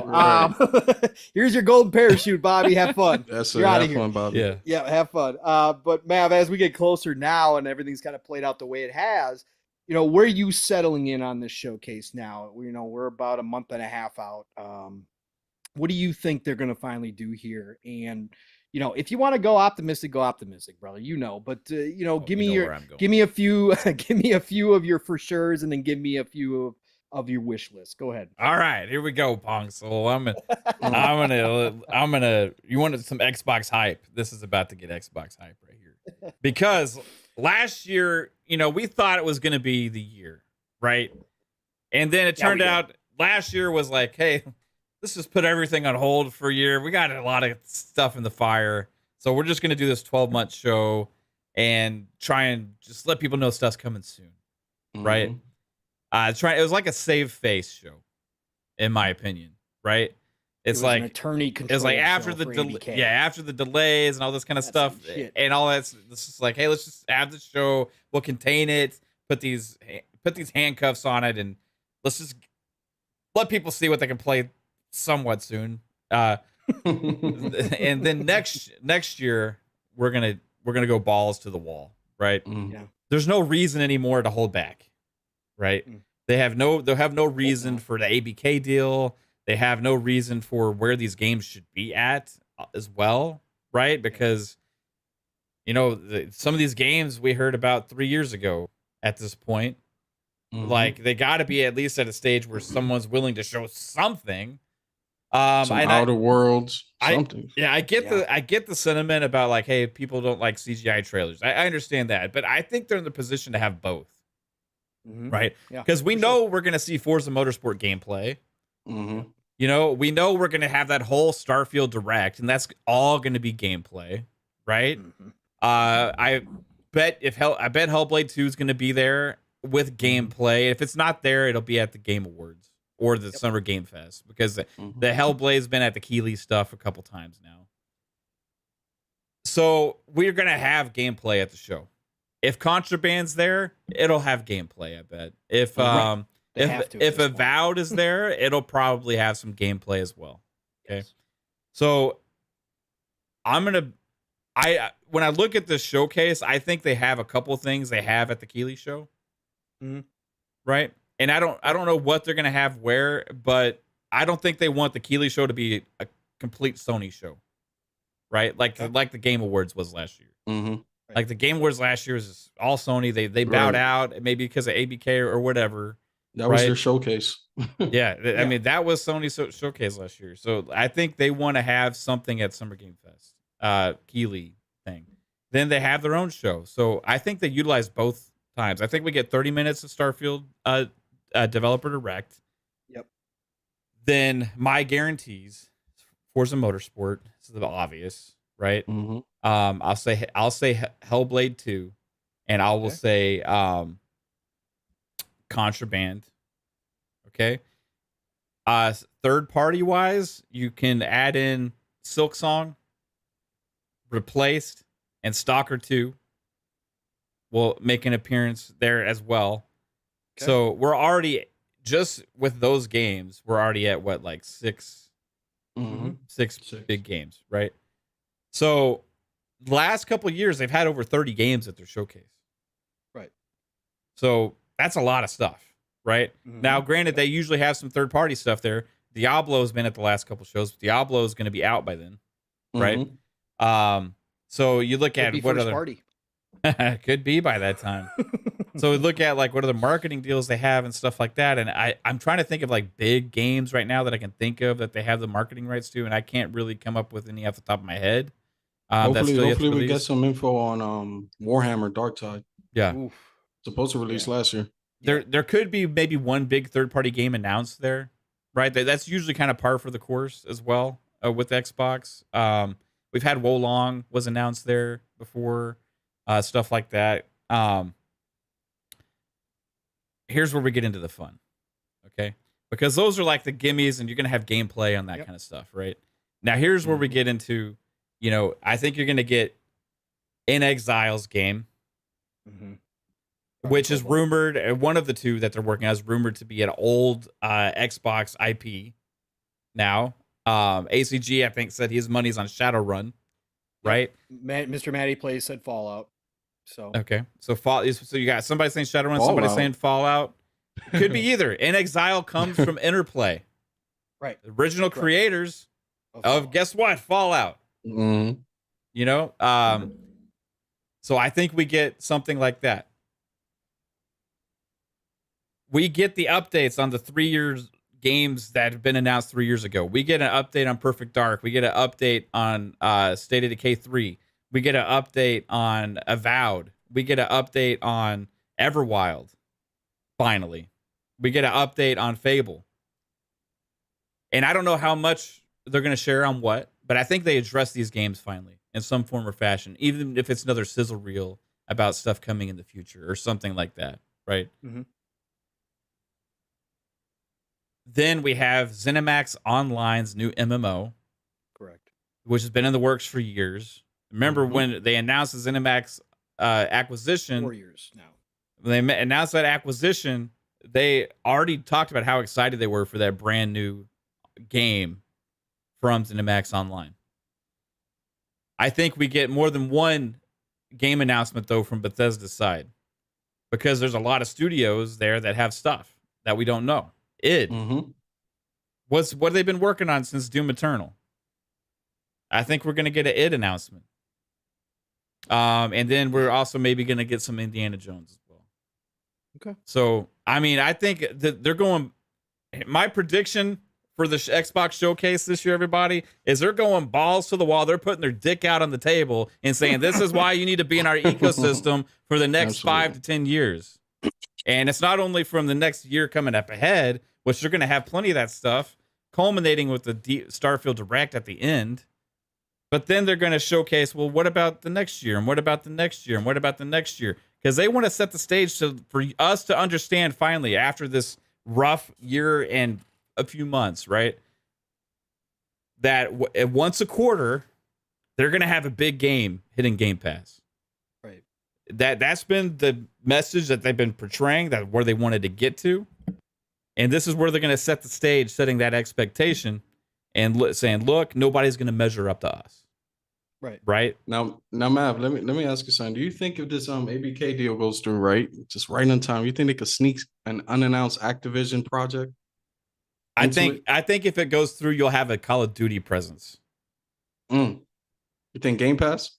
I think I don't know if they can do the Game Pass announcement yet, but maybe like something like all the old Call of Duty games are coming to Game Pass. Yeah. And then maybe something Activision, Blizzard, they announced Diablo's coming to Game Pass. You know, they announced some other PC Game Pass stuff as well. And the show with some prototype. That would be insane. But the thing is, like, I want to say yes to that. But if the acquisition is finalized, it will have just been finalized, right? And at that point, I don't think Activision would have kicked off any of those projects on their own. I feel like Xbox has to get the reins first, and Phil's got to go to those studios and say, what do you guys want to make? What do you guys want to make? What do you guys want to make? And then we'll start the ball rolling on those. So after the ABK acquisition, I honestly don't know if we'll see a lot of that stuff until like maybe 5 years down the road. Except for we'll get at least one new IP from Blizzard because they're working on that survival game, right? But I don't think they're ready to really show much from that yet either, man. I don't know. So we'll see. There's going to be so many things. The trickiest thing with Xbox now, and this is what we've been talking about for a couple of years now, especially after they announced the ZeniMax Bethesda acquisition and all those other studios and all this stuff. And I love your Gears prediction as well. With all of these studios and all the things that they have going on, there's so many damn games that they can announce or give updates on, and it's about choosing which ones to put in the show. Right. That's why last year's show was a disappointment for me, because like it was still a good show, but it was like a cop out because they didn't want to show off too much. It felt like, right? Yeah, it was a good show at the time, but now. Yeah. Now not so much. We predicted it wasn't going to age well, right? Like, right. But like this, there's so many damn games that they have. Like Double Fine could announce some stuff there, or you could have Compulsion's game show up. You could have. There's so many different things that they could do, and there was Killer Instinct. Yeah, you have all these dormant IPs and stuff like that. You never know right now, like with Xbox, what's coming. But we know all the projects that are in the works, and even with those, it's like you could have 30 games out of the showcase of all games that are in active development, and which is crazy, but it's true. That's the situation they're in, and they're still cutting deals. And Game Pass Day 1 deals. Stuff like that. You know, last year, the Riot Games deal was a huge thing, right? It was for PC. Nobody saw that coming. No. Not unless, nobody saw that coming. And you want to know the interesting one that's been on my mind is Ed Boon's team. That could be the big third party they have marketing rights to. Listen, that's what I'm saying, right? Because Street Fighter 6 is PlayStation marketing. It came out of PlayStation. Right. It came out of their investor call, right? That Mortal Kombat was coming this year, right? That came out, that leaks. And Ed Boon was on Twitter going, so what do you guys want to talk about? Like, hey, They still haven't announced it. Normally when a leak like that happens, right, you're going to have that. They're holding that announcement for something. Well, what's coming up, right? Xbox's big showcase, right? We know how much Ed Boon loves Killer Instinct, right? I'm not saying that we're getting Mortal Kombat versus Killer Instinct. I'd love it. I think it would be fantastic. Hey, you don't know, but I don't think so. But the fact is, we've also heard smoke recently that Microsoft is cutting a deal with WB. Okay, we've heard that smoke behind the scenes that they have something going with WB right now. Nobody has specifics, but supposedly it's going to be a multi-IP kind of deal, right? Nobody knows for sure if it's licensing out DC stuff. Nobody knows if it, concerns Wonder Woman maybe. Nobody knows any of that stuff. But the one thing I do know is if Ed Boon likes Killer Instinct that much, and Ed Boon's teams, Ed said this publicly, that they have more than one iron in the fire right now. In fact, it sounds like they have 3 according to him. And we already know Mortal Kombat's coming out, right? Well, if you're throwing the cash bag around and you're going to help WB out by getting the marketing rights, by paying a little extra for Mortal Kombat to get that favor to be like, hey, Ed, you want to work on Killer Instinct, brother? You said you dropped Mortal Kombat in a heartbeat to work on Killer Instinct. Maybe that's all part of a bigger package deal that they're working with WB, right? And so I think if that's the case, then that's one of your big surprise third parties to show up there on that stage. I think it would be huge, obviously. Again, Mortal Kombat speaks for itself, right? So I think that would be gigantic, and then announce a deal with WB, whatever else you got going on. Anyways, I was just throwing that out there because you guys were kind of talking about that stuff. I think, Mav, you've hit all the marks that I really want to hit. I think for the most part, it is going to be an interesting show as far as what's locked in. I do think there's still going to be some residual ABK to it. I know it doesn't make a whole lot of sense that they have to hide everything, but what I will also say is they know they have a successful formula with directs. They know that they have Gamescom still, which is only getting bigger. They know they have the Tokyo Game Show, which they've shown up plenty of times to now, and they actually have made announcements. And I do expect them. I know a lot of this community says you don't need the Game Awards, but listen, there's no place you get that many million people watching you at one time. Very few video game shows. I think they go back to the Keighley's this year, and I think that's going to be a big deal. And I've said that if Hellblade 2 is not this year, if that smoke is incorrect and it is pushed till next year, then the Keighley's, you go back with Hellblade 2 and you show it off. You give a final trailer, you give a release date. It's huge. It's a big announcement. Hellblade 2 has kind of been that synonymous title that Xbox has had with the Keighley's. So why not continue that trend? Again, you don't get that many eyes too many places. But I think that all those things kind of help them here too, that they don't have to go the full boat. As much as I want them to, as much as I want them to clear the decks, as much as I want them to just come out and give us everything, I don't know if they do that this year. But what I will say is Avowed is going to be there for sure, right? Avowed has to be there, Jay. You're spot on. This has been, again, we've heard some of the stuff behind the scenes, moving from Unreal 4 to Unreal 5, maybe not a reset by any stretch of the imagination, but it sounds like they did go back to the drawing board a little bit with it. But it's time to show it because I think it's ready next year. And I think you got to get Avowed out there. It's going to be the next big RPG for you after Starfield. It's going to be gigantic. It's going to be a big deal. It's Obsidian. They're going to make their mark. So I think Avowed for sure is going to be there. I do believe In Exile's ready. In Exile's ready to show. They've got to show this game. They've been so active on Twitter. On social media. They are having a great time right now. Again, one of the best social media teams out there. Hands down. Will they be making any more posts on Twitter? Yeah, right. I don't know after the Microsoft news now. They will. They will. Completely separate. That's behind the scenes. But In Exile's ready. And I think they're ready to show. And this is going to be their big coming out party for In Exile. Like, hey, and this is something that we talked about too, man. But they've got all these studios that have moved or moving from AA status, smaller games, to full AAA big status. That's the thing when people talk about Microsoft doesn't grow organically. I'm like, what are you guys watching? What are you guys reading? Obviously nothing if you don't understand that all these teams have been growing exponentially underneath Xbox, that they're all transitioning. These smaller teams that Xbox picked up are transitioning from AA to AAA full-fledged studios now. That was a big deal, and Xbox has been pumping a ton of resources, money, time, and talent into them. And I think in Exile, this is where they make their next step. Like I've talked about, like we've all talked about, Xbox is now the home of Western RPG studios. They've got 3 of the greatest RPG designing studios, writing studios ever in history, in Bethesda, Obsidian, and Exile. And people dismiss in Exile because not a lot of people played the Wasteland games. It's not a big franchise because it is that top-down, turn-based style game that not everybody plays, right?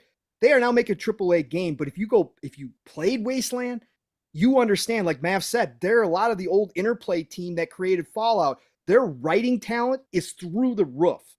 And whatever game they are going to make here with this AAA, this new move that they're making, let me tell you something. I'm not worried about the character development. I'm not worried about the story. I'm not worried. This is going to be top notch. If they pull off all the rest that comes with becoming a AAA, if they pull off the graphics, if they pull off all that stuff, the mechanics that go along with transitioning to a first person type game, if they pull all that off, you're talking about all of a sudden people going, whoa, in Exile. Welcome to the big boys. Yeah, you're up here, right? Yeah, we see what Ninja Theory is doing, right? Correct. Absolutely, J-Rock. So we see Exile Project Mara? I don't think we do. I think Project Mara is going to be next year. I think that they hold off. I think they're working on it, but I think Hellblade is the focus, and I think that's where we're going to keep the focus until Hellblade's out, and then they'll show us Project Mara.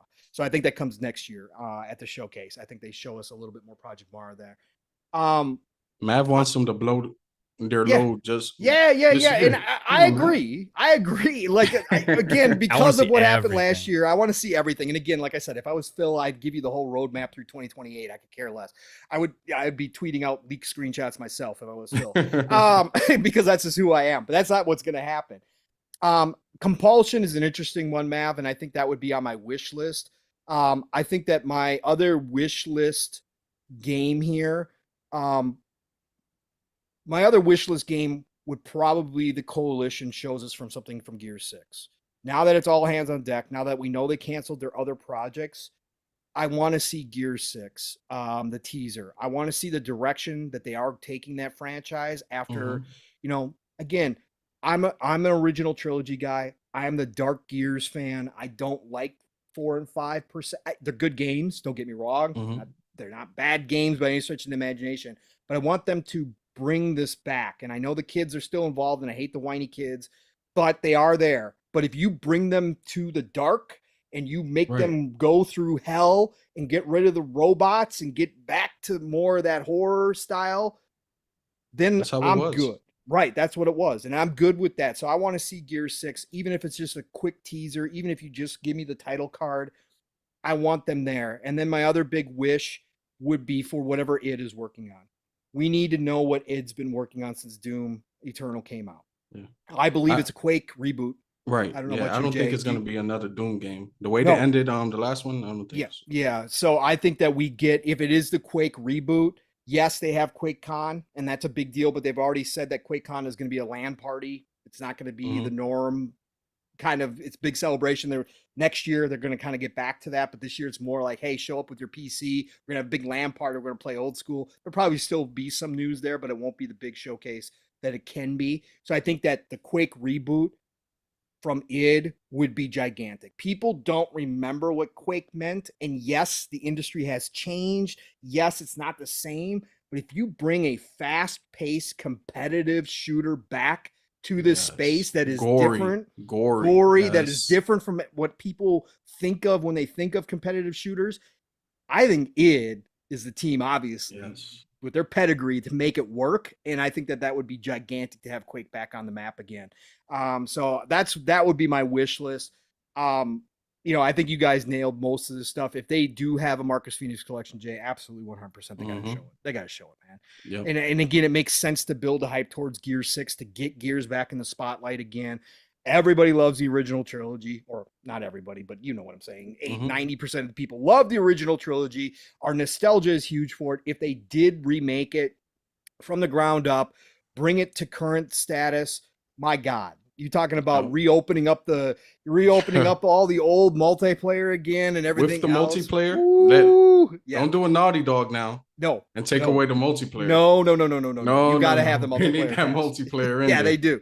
Yeah. That would be fantastic, man. I would love to get back in the mansion again and start shotgunning people, man. I miss the old days. You bring up an interesting point about Gears, right? Getting back to that goriness and that darkness, because not too long ago, Cliffy B was actually saying it was supposed to be a little more demonic than what the locusts were supposed to be actual like demon-like figures. Yeah, and remember he said that wings they started and all in that. the ground. Yeah. Right? He was on Iron. I think it was the Iron Lords podcast when he talked about this in depth. He's talked about it before too, but it started out in the ground, and his vision was for them to transform to become airborne. Right, that they were going to have the wings, that they were going to evolve into this new set of locusts. That was his eventuality. That's. And you remember when was it? Gears 2, I believe. Yep. When we had that little segment where we had to go from one light source to a next and avoid the krill. To krill. Yeah. Yep. I listen. I love that. I love that type of stuff. That was amazing. Yes, we need to get back to that. Forget the robots. Yeah, I hate when they put these damn robots and all these. It ruined it, like Halo 4 and 5 with the robots, man. And then you got Gears added all the robots. I don't like shooting at robots. Fuck robots. I don't want no more robots. I got one more wish list thing I forgot to mention though. All right, go. Speaking of Halo, one of my biggest wishes is for some kind of Halo spin-off game. Not the main line, do the ODST style, or maybe like an id project or something. Now you're talking, then like do something different, bring more life to Halo besides relying on the mainline series, right? Whether it's Halo Wars 3, which is a dream game for me, let's go, or something else dark and gritty. I want to see them still treat Halo with the respect it deserves, but like not relying on Infinite to be not relying on Infinite to carry the franchise, right? I think it'd be a good move, and hopefully they have something cooking. Supposedly, Certain Affinity's working on the Battle Royale thing or whatever. Yeah. But that's still not. I want that like mainline story based type experience. You know what I want, Mav, as a huge Halo fan, and when you see the cutscenes, right, and you see your customized Spartan there, right, you see you kind of you grow an attachment to it. I would love to see a Halo game where it's just like my custom Spartan story. Yeah. Right. And my own team, like building up my own squad or something like that. And doing these little side quests like the Reach team and the rest of these the squads that are in Halo. But what style of game would you want for that? Like a first person shooter? Or you want like something like top down or third person or what? Because I think a third person Halo game would be pretty sick. Personally. Third person, yeah, third person would be sick, but I will go with first person because it's just I love the Halo shooting mechanics. Yeah, the gunplay is top notch. Who do you want to make it? You're almost talking something that I've talked about. A Halo RPG, first person RPG. Pong. You build up your Spartan. Yes. Man, and just don't have Arcane make it with Unreal Engine 4. That's and if you do, please tether us. That's all I gotta ask. But yeah, who would you have make it, Jay? You know what? Coalition. Id? Yeah. There you go. Coalition if it was third person, id if it's first. Yeah, id if it's first person. Give me that. Yeah, but like my thing for an id game was more of like a personal horror based game where you're like a Marine or like an ODST on a Covenant ship, like invaded by the Flood. You know what I mean? And could you imagine? I was just gonna say that. You imagine going through there and like, because like even if you're like a regular sized person, the grunts are actually kind of big, right? Yeah. So you got grunts and the elites would be intimidating. You got a brute in there, like, oh holy shit, how do I even beat this thing? Then you get the Flood coming in and like That would be nuts. Infected group. Yeah, infected grunts and elites, and that game would be sick. That would be if that game ever gets made, it needs to be id for sure. Absolutely, 100%. Great thoughts, gentlemen. Like, I'm excited. Right, again, this is the time of year. It's Christmas for gamers. Even without E3, it's still Christmas for gamers. For me, I still get the same feeling leading up to it. Like I said, this year a little extra special because we got the Starfield, and of course that's been my most anticipated game. That and Cyberpunk were probably my two anticipated games over the past 20 years. So I'm waiting on the Starfield. Listen, Starfield is like its own thing by itself. Like, that's how big it is. It's like Starfield is Starfield. People forget, Jay. People forget. We've talked about this many times, because Bethesda doesn't. The A team and Todd, because their games are so few and far between. People forget how big these games actually are and what they mean. Especially on the PC side, on the PC community. But again, already the #1 game on Steam, right? And and people were like shocked about it. And I was like, why are you shocked? Like, this is Bethesda's A team. Like, listen, you don't understand. And the modding community is already salivating. Salivating over this. 1,000 planets. My God, what they could do with this. But according to Game Rant, they need to justify its existence in the space genre. It's going to get lost. It's going to get lost next to No Man's Sky, according to Game Rant. All right. Journalists, right, Jay? Journalism. Yeah, it's great these days. I like this one. Roberto Maldonado in the chat says Halo like Mass Effect would be cool. Hey. Listen.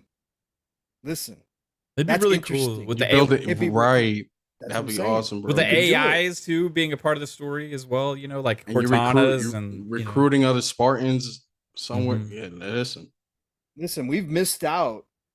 That came up earlier this week because somebody started a post asking devs to talk about Vera Bird. Asked, all right, game dev folks, what's your one that got away? It could be an IP you wanted to work on, a studio you wanted to work for, anything of the sort. And Josh Sawyer actually answered this week and said, I got to work on an Aliens RPG for Sega from 2006 through 2009. Obsidian didn't have directors at the time, just leads who were all considered peers. It resulted in a lot of dysfunction when the leads didn't agree on how to do something. But if you go back, I had forgotten about this game, Jay, but there was actually articles written back about this. Game Informer had a great one. This was going to be a horror style Mass Effect in the Aliens universe from Obsidian. Can you freaking imagine how cool that would be?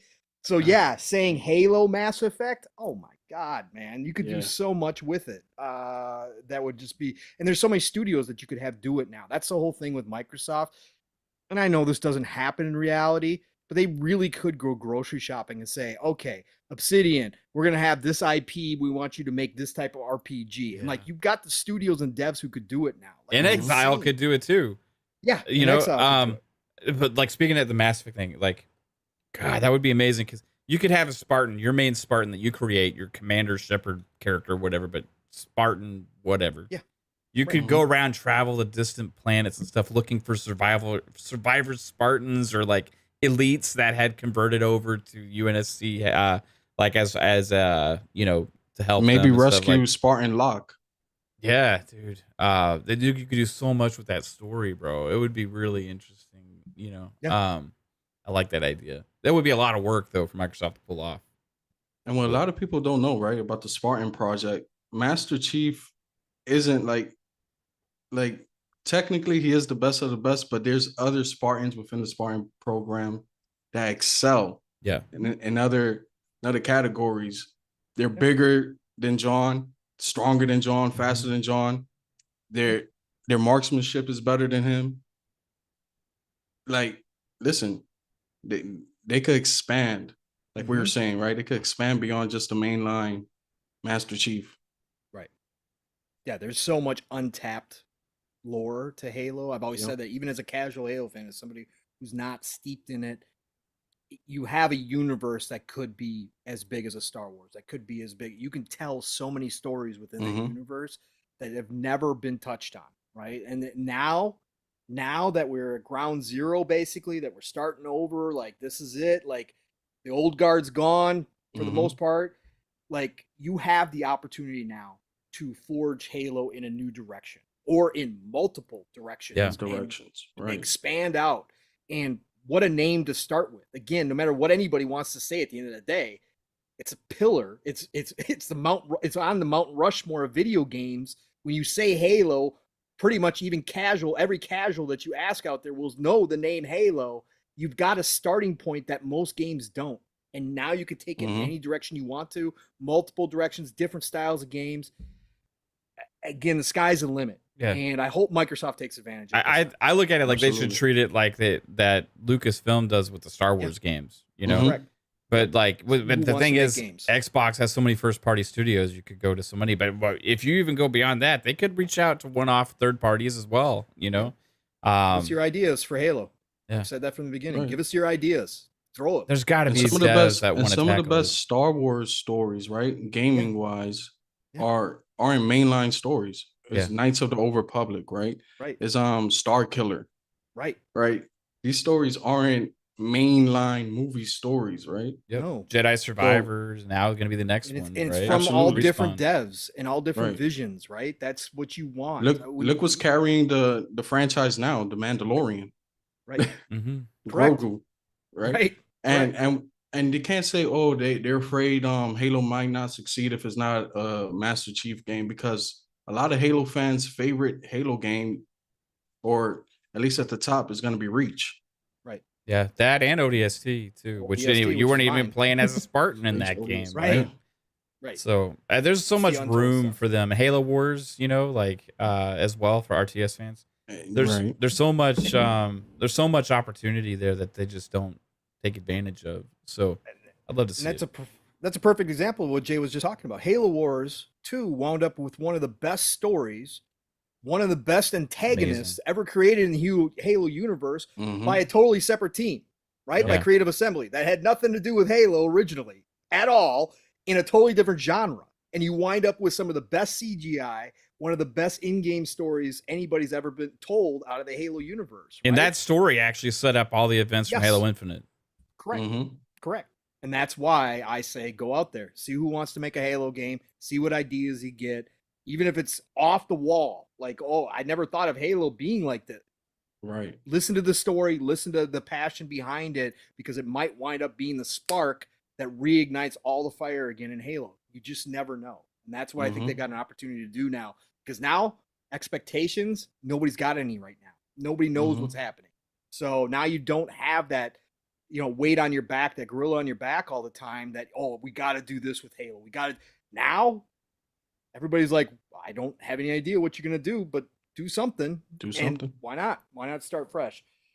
Great discussion. Gentlemen, love it.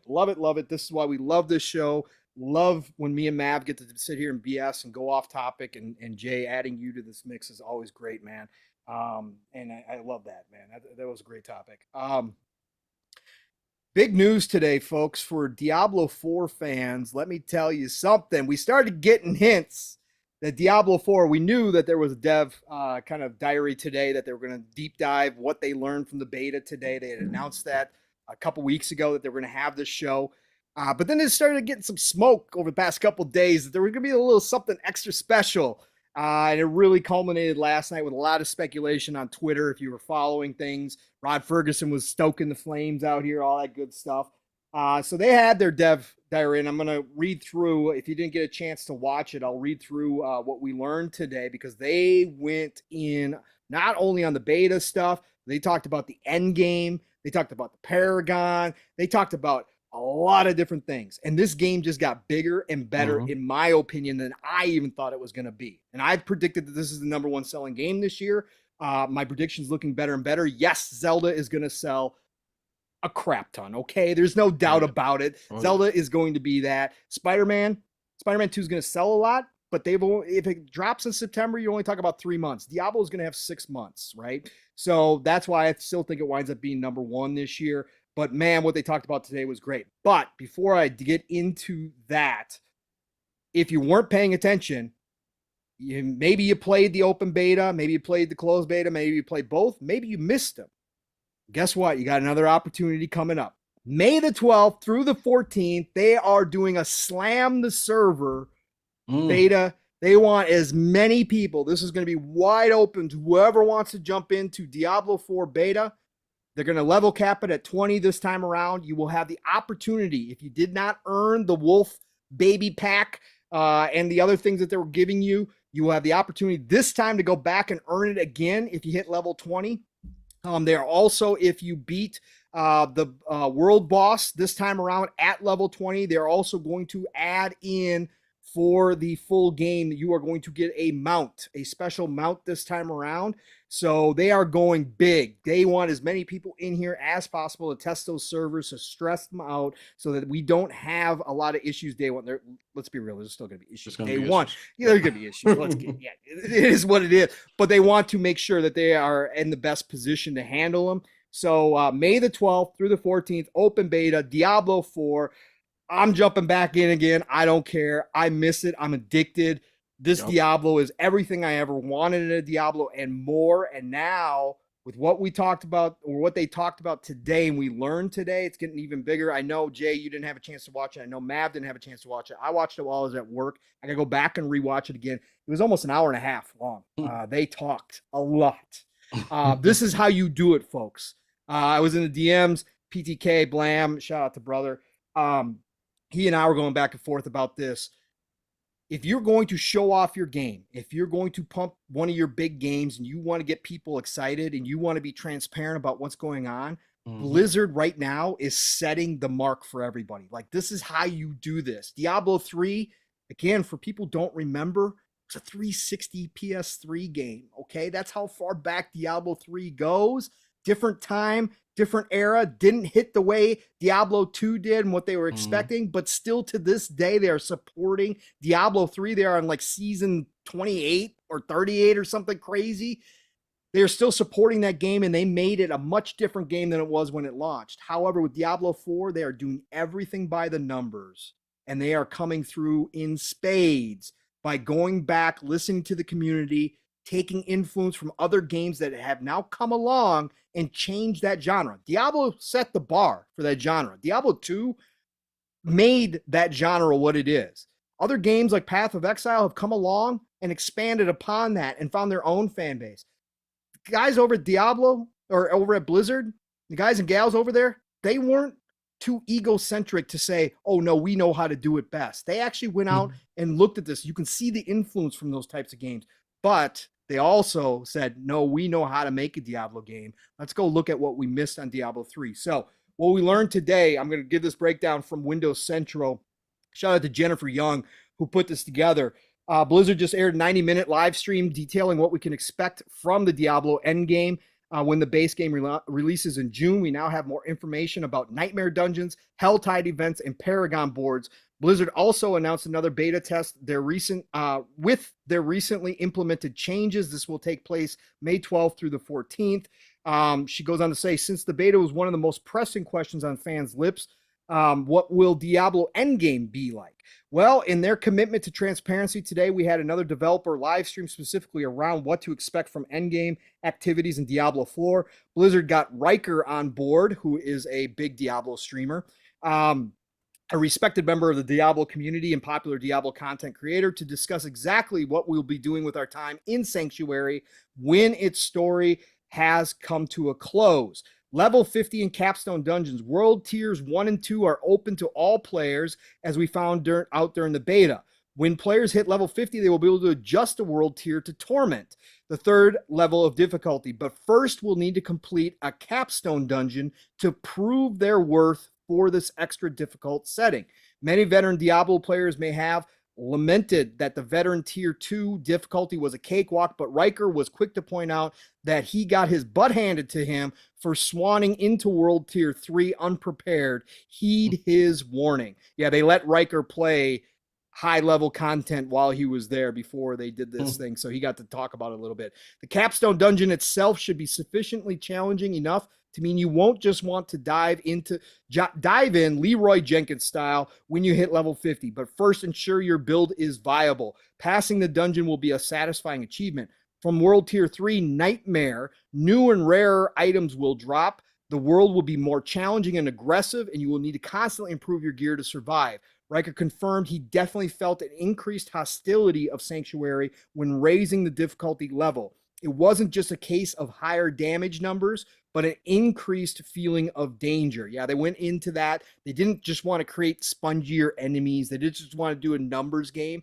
They actually changed the AI and how the enemies attack you when you start jumping up those world tiers. They went the next level, folks. Loot drops will improve at each world tier level increase. So at World Tier 3, you will begin to see sacred level items. At World Tier 4, you will start to get ancestral rarity item drops.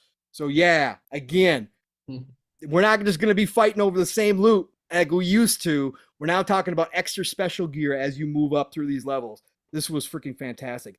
These items drop at differing levels of power. For example, a sacred drop can drop at a level of 50 to 70. And it is entirely possible to get a perfect drop at level 51.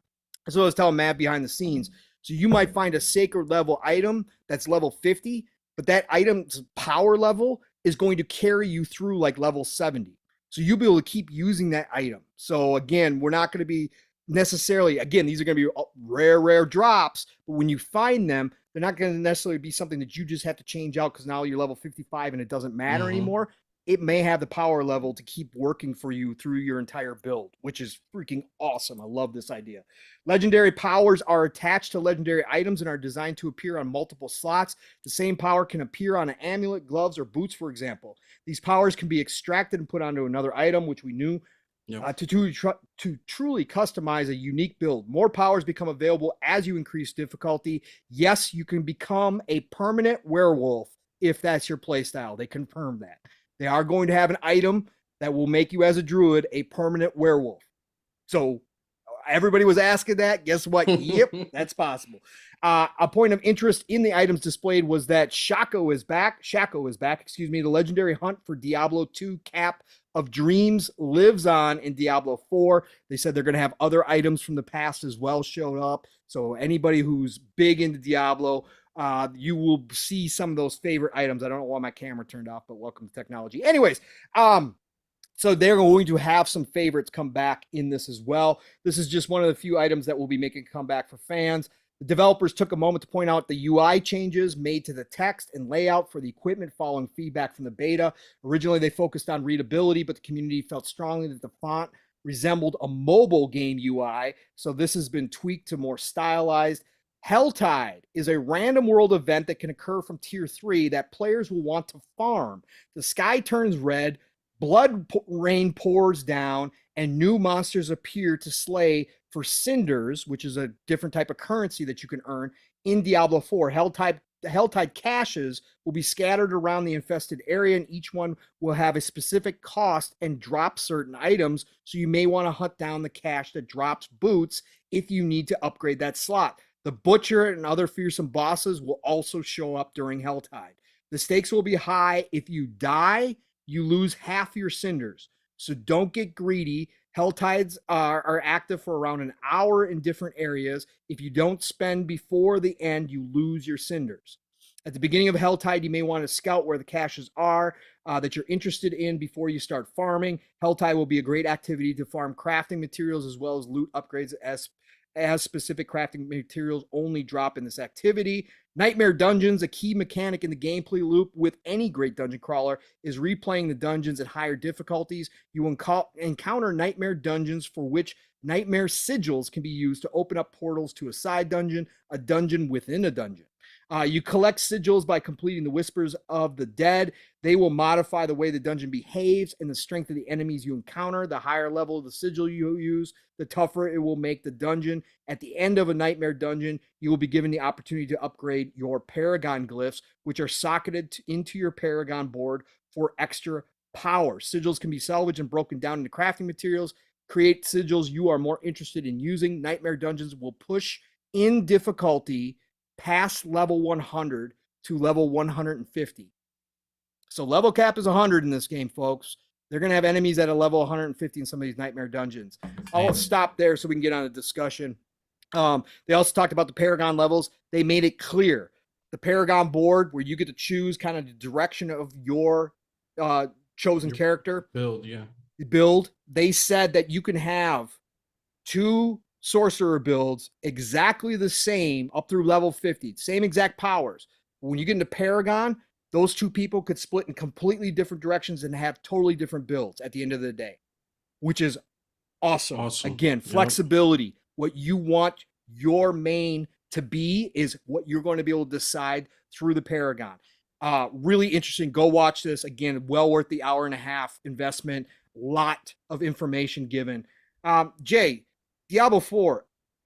I think I saw that you played the beta, right? You played one of the betas? You played open? Both. Both. Okay, so you played close too. What were your first impressions and kind of hearing, I gave you a lot of information, but kind of hearing how they're going about presenting this information, being very transparent, saying this isn't your normal Diablo, like we're going different direction with this one. We're trying to make this on a whole nother level. What were your initial impressions? What do you think now? And are you going to go into this next beta May 12th through the 14th? Oh, absolutely. Absolutely. We're going to be there. Absolutely. Yes, sir. Listen, I'm a little sad the Necromancer is getting nerfed a little bit, but I'm gonna go rogue just like you, Pong. We're going rogue. Yes. I didn't hear that they addressed some of the complaints or the concerns of some people, right? I didn't really have this concern. I think the dungeons look marvelous, like the graphics were, but some people were saying the layouts were repetitive and whatnot. But I was like, oh, you're I'm on mute. Yeah, I muted. Professional here. No, they did confirm that they've changed those layouts now. They showed a bunch of examples today as well where you won't backtrack as much. They actually changed completely the layout, so it should feel more natural as you progress through. And in the game, they literally had an option in the game where you could just teleport back to start. Right. So some people were just walking all the way back, and I'm like, why are you walking back? You just teleport out of here. Right. Yeah, and I kind of figured they would address that because I was hearing that was one of the main complaints. And I was like, listen, this is a beta, it's one region, very small region, and this humongous map. Yeah. Like that map is massive. Yes. Yes, over 120 dungeons total. I think the main reason people were saying that is because we kept playing the same stuff over and over again, right? Like but that being said, for me, like even with Act 1, there was a lot of like diversity in the types of environments we're coming across, right? Because you had your snow areas, you had your more like technically looking advanced dungeons, and you had your more cave-like dungeons as well, right? So there was even like a good mixture for me just in the small sample size, which, let's be real, like this is a small sample size, but it was still huge, right? For a beta, right? I mean, I didn't really run out of stuff to do, you know what I mean? So, but this is going to be at least 4 acts, I think, right? So you're talking about once you get to Act 2, everything's going to be different because that's just the way Diablo is, So I think some of that was overblown, but I'm glad they did address it. Yeah, and me personally, I think the game looks fantastic. Like the graphics, like I was kind of impressed. I was like, all right, Diablo, I see you. Buttery smooth this week, right? This week, Jay, they were quick to come out and say 4K 60. By the way, everybody. Oh yeah. If you played the beta, I didn't have any doubts. I mean, optimization has never been an issue with Blizzard. My only concern is that queue for that. Yeah. For this open beta. Listen, I was in a queue like for 40 minutes. I was like, oh hell no. Yeah. The first days were bad. Yeah. But by Saturday, they had it all fixed, Instant, man. It was So really, even that night, really it was on the second beta, the open. Yeah, on the second beta. That night, it was already fixed. Yeah, it cleared up. Jay, when you hear like the Paragon levels going up to level 100, enemies hitting level 150, but now they're adding in the Helltide, they're adding in the PvP aspect as well. And they did confirm, hey, if you go in there single, like you may get mobbed. We're not going to stop that from happening. So what do you think, man? You think this game that's going to probably be lasting you, this one that's going to be permanently downloaded on your hard drive and you're going to go back to it all the time? No, oh hell yeah. It's going to be permanently downloaded on the hard drive, bro. It ain't going nowhere. This and but this is my only complaint, right, with this year. It's like this and Starfield. Right. Where the hell am I going to find enough time? Right. mix everything else too. And this goes back to what we said previously about Redfall. Yeah. They have that small window to get it right, because look how excited we are for Diablo. Right? Look how excited we are for Starfield. Right. Right. Right. So those two games alone would make the year for me. Right. Absolutely. Correct. Absolutely. Yeah, there's so many time sync games this year. Like, it's ridiculous. Like, you throw in fans of RTSs like me and Mav on top of it. We got RTSs strategy games coming out of our asses, man, this year. It's insane, bro. It's insane, these time sync games. But yeah, Diablo and Starfield. So one thing I wasn't happy that Starfield got delayed, because obviously I want to play it in March. Obviously I was a Marcher. But the one positive is that it gives me 3 months with Diablo, where I didn't have to pick and choose between those two, because Diablo was going to lose out, and I didn't really want it to lose out. So now I got time to at least sink 3 months into it. So, and the thing about Diablo is, like, people don't know that, like, it is kind of like this little party game in a sense, where when you get your clans and you go out with your friends. Diablo, it will have you out there like a crack fiend. You will be hooked. Oh yeah. Yeah, the most important feature is they put the real world clock on the top of the screen so you don't lose track of time. Because that shit, like, you look at it like, oh my God, it's like 4 a.m. I thought it was almost dinner time. And you're just chasing this loot, right? Like, that you need, that's necessary for your build. And you're trying to, and you actually find it, and you got to pull it, and listen. It's always time for one more dungeon. Just one more dungeon. Right. We got time to go through that. One more dungeon. That's it. Yep. It is insane, Jay. Mav, hearing this kind of stuff, what they're doing with it, and I know you didn't watch it, but just kind of hearing how much more they're putting into this game, how much more excited are you at this point, man?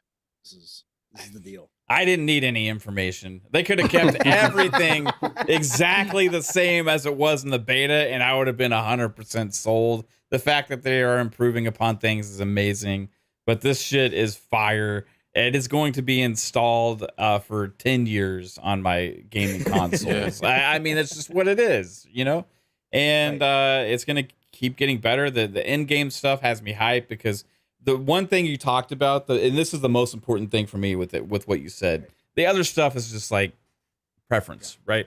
But for me, the thing that falls short on a lot of games like this, and have in the past, Path of Exile is an example, one that doesn't. But there's some games where at a certain point, your kind of decisions on your play style have been made, and then everything added on top of that is just adding to your damage, right? And how much of a sponge you are. You know what I mean? Right. But I always go back to this game because this was a special game for me back in the day, and it was one of my favorite games of all time. That was Neverwinter Nights on the on PC. It was made by BioWare as a follow up to Baldur's Gate, right? And the most special thing for me in that game was that no matter how many hours you put into it, no matter how much time you put into it, when you always had the ability to unlock another thing that completely could change everything about the way you played that character, right?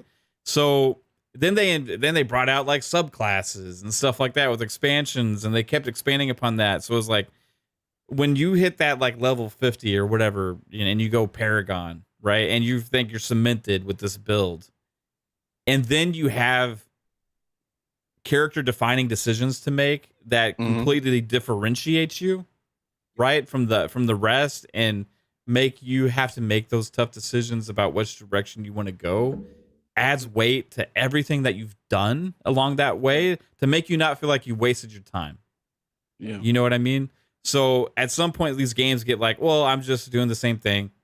It is what it is. I'm not, and you get burned out on it because you realize I'm just clicking it, and the only thing that ever changes with all these decisions I make is the numbers change on the screen. Right. And if all I'm doing differently is the same, if I'm doing the same thing over and over and over again, and all that changes is the numbers on the screen, then it's the same as it was at level 1. You know, and some games do that with this, and it's always like a weird thing. Is like, and it takes you a while to realize, shit, am I doing anything differently that I did like in the first hour? No, I'm still doing the exact same thing, except the only thing that's changed is the numbers on the screen, and I don't like that. So when they change the way you play, And the decisions you make and how you style, where you do more range, all of a sudden you have this new ability that gives you or supports your teammates or whatever, and that changes your build. That's the key to making a game like this have those legs, right? Yep. And make me want to stay with one character instead of keep making new ones just to get to that same point, you know. And that's important for in game. And some of the changes, right? Like when you discover a new ability, are so enormous that you're like, holy shit, I need to restack my whole character, because right now, if I did it like this, I could murder it. Right. If I went this route. And that's one thing about Diablo, about this new one that I like, is that it doesn't really cost that much. Right? Yep. To just just build your character from the ground up once again. Was that do you think that was a beta feature? They touched on that, like a respecking? Is it going to be like more expensive? They said you're going to be able to respec. It will be gold. So I'm sure it'll probably be more expensive, but I think by the time you're in Paragon, you're going to have so much gold. It's like, man, you know what I'm saying? It's going to be one of those. Yeah, it's not like we ever buy shit in these games. Right, correct. You know, like you learn in these looters, you get so much loot. Like back in the day, I would go to the stores. Oh, I'm going to see what the store has. You know, now you play a game like Diablo, it's like, fuck the stores. Who goes and buys anything at the stores? You know, it's like, it was just wait till you get the news. Down. I want to waste my gold on buying something that's some common bullshit. No, I want the rare drops, the legendary drops. And I think that's what's going to change too here with the ancestral drops and the sacred drops. Adding those tiers to your rarity is going to change everything, because maybe you do, like Matt was talking about, like, and Jay, you were talking about, maybe it's not even like, hey, I figured out I got this new ability, but you might find that one piece of equipment where all of a sudden it changes how you think about your character, right? Yep. Right? Like all of a sudden you're like, oh, well, wait, now I got this ancestral piece. Sometimes like this one-off. Sometimes I hate that. Sometimes I hate that because I'm like, man, I just invested everything into this other build, and now I got this most rare, most baddest ass piece of equipment that I know I'm never going to come across again. I got to rethink everything. Everything's changing now, right? But it's awesome. Yes, but it's awesome because it can. You can decide not to use it. You can decide to trade it. You know, they said that again. They spoke about that. They didn't talk that they're going to have auction houses or anything, but they did say you may want to hold on to those pieces, that the ones you're not even going to use, for trading with other people, because there are going to be some very highly sought after pieces that people have not found that are going to want that, and they might have something that you need in return. So they said hold on to them, you know, all that good stuff, which we already knew. I mean, again. But the fact that they added these two rarity classes with the legendary powers attached to them, again, that's going to make a difference in what this game means long term for people. Gives it legs. Right? It gives it legs. It gives a ton of legs. Again, enemies going up to level 150 when your cap is at 100. Oh boy, there's going to be some tough spots in there. It's going to be fun. I can't get any more excited. I'm going to hit the beta again. I don't care. Mother is calling me. She's been calling me ever since the last beta ended. Hail Lilith. You know, again, I can't wait to see more of the story. Like we just talked about this beta, the section that they gave us is better than a lot of full-fledged games by a lot, which is insane to even talk about. Because there was how many hours did you put into both betas? 30, I think 32 according to the email. 32, 33, something like that. Yeah. It's crazy. Yeah. Crazy. Yeah, and Psychonauts put in what, Mav? Like 50? This is 60 something, I think. 60 something. Yeah, something crazy. Crazy, bro. Yeah. That's what I'm saying. It just didn't get old, and there was stuff that they did not include. Like they gave us a lot of content, but there was a lot that wasn't even in there that we are now going to get in the full-fledged, and that was one area. Like that's insane to me. Like it's boggling my mind. And they're going to add. They're going to add to this stuff. Right. Again, what we're getting already seems like so much. But this game is going to evolve as the years. Again, this is a games as a service. They're masters at doing it. Like I said, Diablo 3 from the 360 plays nothing like the Diablo 3 of today. Completely different game. So taking this game that is already fleshed out this much, I can't imagine what it's going to look like 2 years down the road. 3 years down. 5 years now down. Imagine how big Diablo is going to be when it hits Game Pass. Yes, correct. And PC Game Pass too. People don't really think Yeah. about that. Like we because us as console primary gamers were like, yeah, Diablo's freaking massive on PC. But even beyond that, what I'm most excited about when it hits Game Pass is the cloud. Right. Because I'm gonna get that fucking backbone shit from my iPhone here, and I'm gonna play the shit out of Diablo on my phone in bed at night. Right. Just It's a grinding perfect shit. game. Yeah. The perfect game to grind out. You're gonna be able to have access to it nonstop wherever you are. It's a beautiful That's thing. a great point. Yeah. It is. It is. It's a fantastic point. Again, everybody focused on Call of Duty the whole time. We've been saying nonstop. Microsoft is laughing all the way to the bank because they got this whole chest full of other diamonds. Everybody's focused on one, but they got this whole chest that people don't realize. Let me tell you something. Come showcase time. If ABK deals through, they really only, you guys talked about it a little bit. I'm not going back to it, but you guys talked about it. What would they do? Maybe they don't because the whole showcase is already planned out. Phil already said it's kind of locked in. But if that ABK deal does go through, they only got to do one thing, Jay. Just a title screen of StarCraft 3 will blow the world up. Will blow the world up. They don't have to do anything. Holy shit. They don't have to do it. And people forget how big these games are because, again, we don't get them very often. Diablo 3 has been out since the 360 generation. People don't understand. And this industry is so much bigger now than it was back then. And they sold 30 million copies of Diablo 3. Imagine the amount of people are going to be jumping to Diablo 4 with this type of hype that this game is legit and it's what everybody wanted. It's the biggest beta they ever had. Correct. By far. So Diablo is going to be a huge franchise for Microsoft down the road. It's going to stay multi-plat. There's no question. Was it the Wall Street Journal that said the surprise hit game Diablo? Hit Diablo. Surprise. Hey, journalists, huh? Yeah, journalists these days. Surprise. Oh my God. Jay, you still doing good on time, brother? You good? Oh yeah, I'm having fun, cool. bro. Okay, cool, man. Cool. All right, cool. Let's talk a little ABK. We had a little bit of fireworks this week. Everybody's favorite Lina Kahn got to go before Congress, and she got beat up a little bit. She got beat up.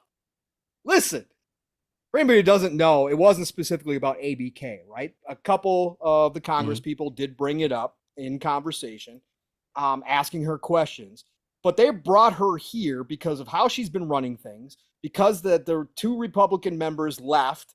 So now it's an unbalanced FTC, which is not supposed to be. On top of that, she's got the cojones to ask them for more money. Her in her position and her respectability at an all-time low, and she's asking for more money from the government. So they had her in, and they grilled her. Again, this is a Republican-led subcommittee, right? And again, the only reason why I bring politics into this because the FTC has become political because there is an unbalance now because there's obviously an agenda at hand that she is trying to push. I'm going to read an opinion piece I'm going to read some highlights from the opinion piece from the Wall Street Journal today that came out. Now, this is the Wall Street Journal. It's an opinion piece, but it highlighted what's happening and how Lina is using the FTC. And I'll give you guys all a little secret. This is behind a paywall, folks, right? We all know these paywalls. I don't subscribe to the Wall Street Journal. Come on, man. You can use ChatGPT-4 and ask it to summarize the article for you, and it goes right around that paywall. Oh, so, baby. Welcome to AI. Welcome to AI, everybody. So anyways, I'll read you what ChatGPT-4 summarized out of this article for me. The article from the Wall Street Journal discusses Lina Kahn, the new head of the Federal Trade Commission, and the potential impact her leadership could have on U.S. companies and their relationships with the European Union. Kahn, who previously worked as an academic specializing in antitrust law, has been a vocal critic of big tech companies like Amazon and Facebook, arguing that they have too much power and should face stricter regulation. She has also expressed support for closer cooperation between U.S. and EU regulators, which could lead to more stringent rules for American companies doing business in Europe. The article notes that some U.S. companies are concerned that the potential consequences of Kahn's appointment, particularly in light of recent antitrust actions taken by the EU against American tech giants, However, others argue that increased regulation could ultimately benefit both consumer and smaller businesses that have struggled to compete with the tech giants. The article also mentions recent comments from U.S. Commerce Secretary Gina Raimondo, who expressed support for greater regulation of big tech companies, but also emphasized the need for balance in order to avoid stifling innovation. Overall, the article suggests that Kahn's appointment could signal a shift towards more aggressive antitrust enforcement of the U.S., with potential implications for American companies operating in Europe. Here are some of the key quotes from the article. Ms. Kahn's appointment signals a new phase of aggressive antitrust enforcement in the U.S., which could have implications for American companies operating in Europe. Ms. Kahn is seen as sympathetic to the EU's push to regulate American tech giants more tightly and to make companies like Amazon, Google, and Facebook more accountable for how they treat smaller rivals and handle user data. There is concerns that EU will use its antitrust powers as a way of reining in American tech giants that it sees unfairly dominating its market. Ms. Raimondo, emphasized the need to strike a balance between regulation and innovation, saying she didn't want the U.S. to stifle innovation with regulatories that are too strict and stringent. Ms. Kahn's appointment and the EU's moves against American tech companies underscore the growing tension between the U.S. and Europe over how to regulate the digital economy. And the big point about the article as well was there is major concern because Lina, the FTC is supposed to be independent of the rest of the world. That's a U.S. regulatory body. It's not supposed to be influenced or subject any other regulatory bodies to their influence. Those regulatory bodies across the globe are supposed to look out for their own consumers in their own countries underneath their own laws and their own terms. Well, Lina's saying, oh no, we should get on the phone with all these regulatory bodies and we should, collaborate and come up with decisions based upon what's going to be good for the entire globe. Well, that's not how this is all supposed to work. And the Congress people that had a chance to question her brought up some interesting points, specifically about ABK.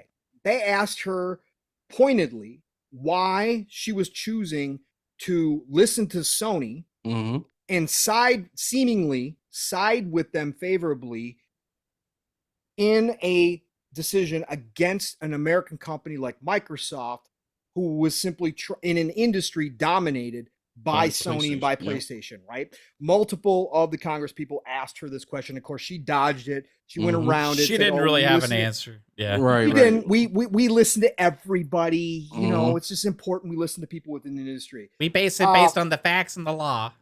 Right. Jay, you've been following the ABK deal since the beginning as well. You obviously, we got a lot of great people in this community. Hogue Law has been amazing. Obviously, Post Up has been doing a fantastic job. While Hogue was down, even with the stroke and stuff, Post Up was filling in that role admirably. So you've been following along.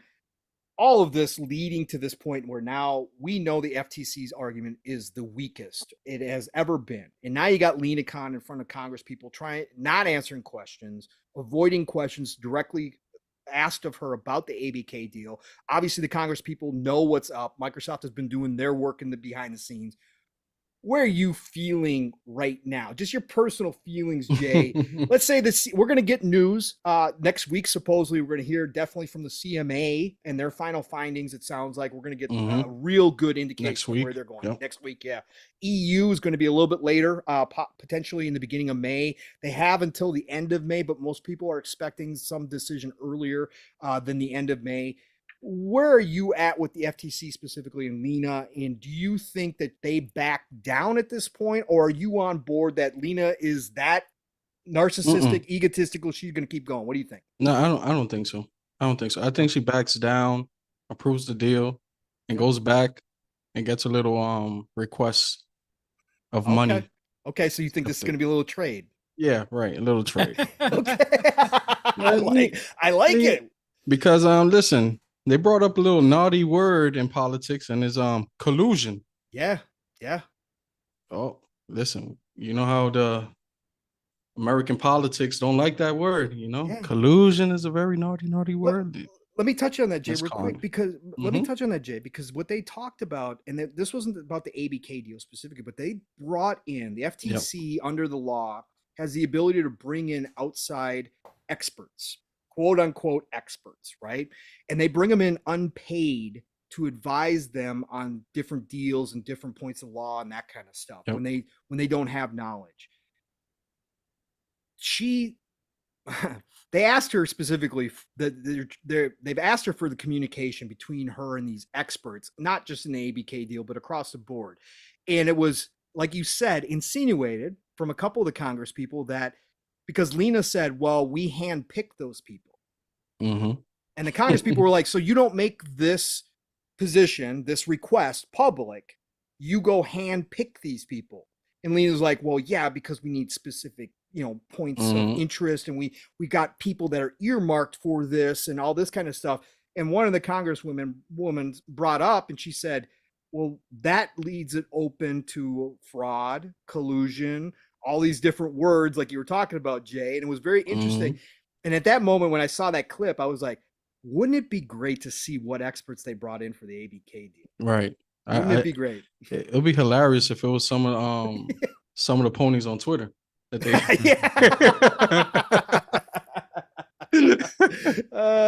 experts, right? Right, Jay? experts. Right. But yeah, continue your thought though, because the collusion, they're using these big words, and I think at the end of the day, eventually, especially they were bringing up all the cases they were losing in court. Yes. They're like, listen, you got a horrible streak at court. Right. Like, and you're asking for more money, you're wasting money.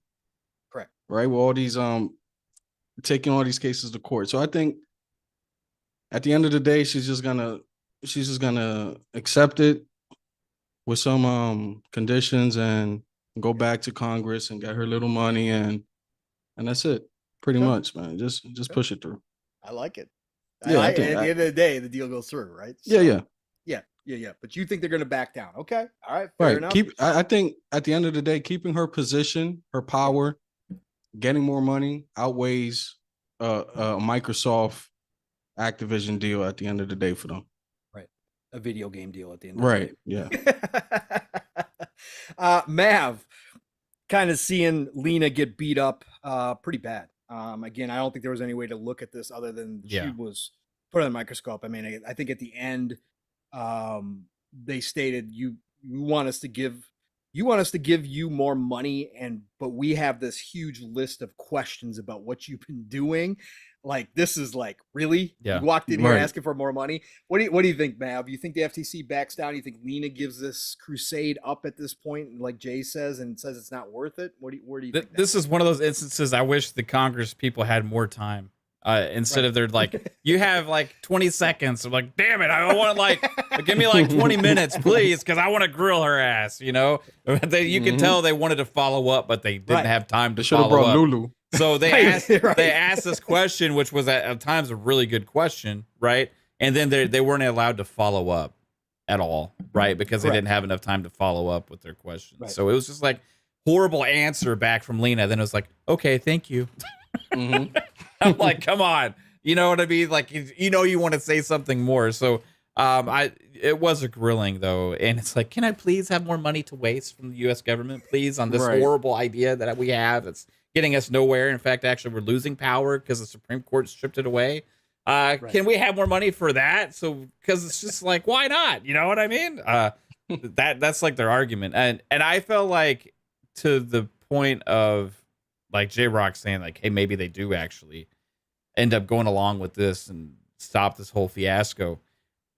The biggest piece to that could be that whole Supreme Court decision that was just had over that other case, because that's the precursor where they did lose the ability to have their only leverage taken away, which was prolonging this whole fiasco. Once that leverage is taken away from them, they have no case. So I feel like their strategy's got to change at some point, especially lacking money. They can't prolong these things. They know that companies can just bypass them now and go to federal. So at that point, it's like, what are they going to do? I feel like when Microsoft proposes the remedies that they come to agreements with the CMA and the EC and propose those to the FTC should strongly consider that and just roll with it at that point, because they can still come across as it's a win for U.S. consumers look, we're getting U.S. consumers everything that we possibly could and more. Look, they're going to have to do these cloud gaming deals, all that kind of stuff. They can still act like that, like they got to win by a prolonging little this moral thing. victory, or something. Right? But not waste anybody else's time. Not waste Microsoft's money for having to continue to fight this in courts. Not waste their own time and money, because that's ultimately what it is. They will have seen at this point there's no winning here for them. Everything at that point is just a waste. So I would ask as a citizen of the United States of America, please don't waste our tax dollars to fight this dumbass video game deal.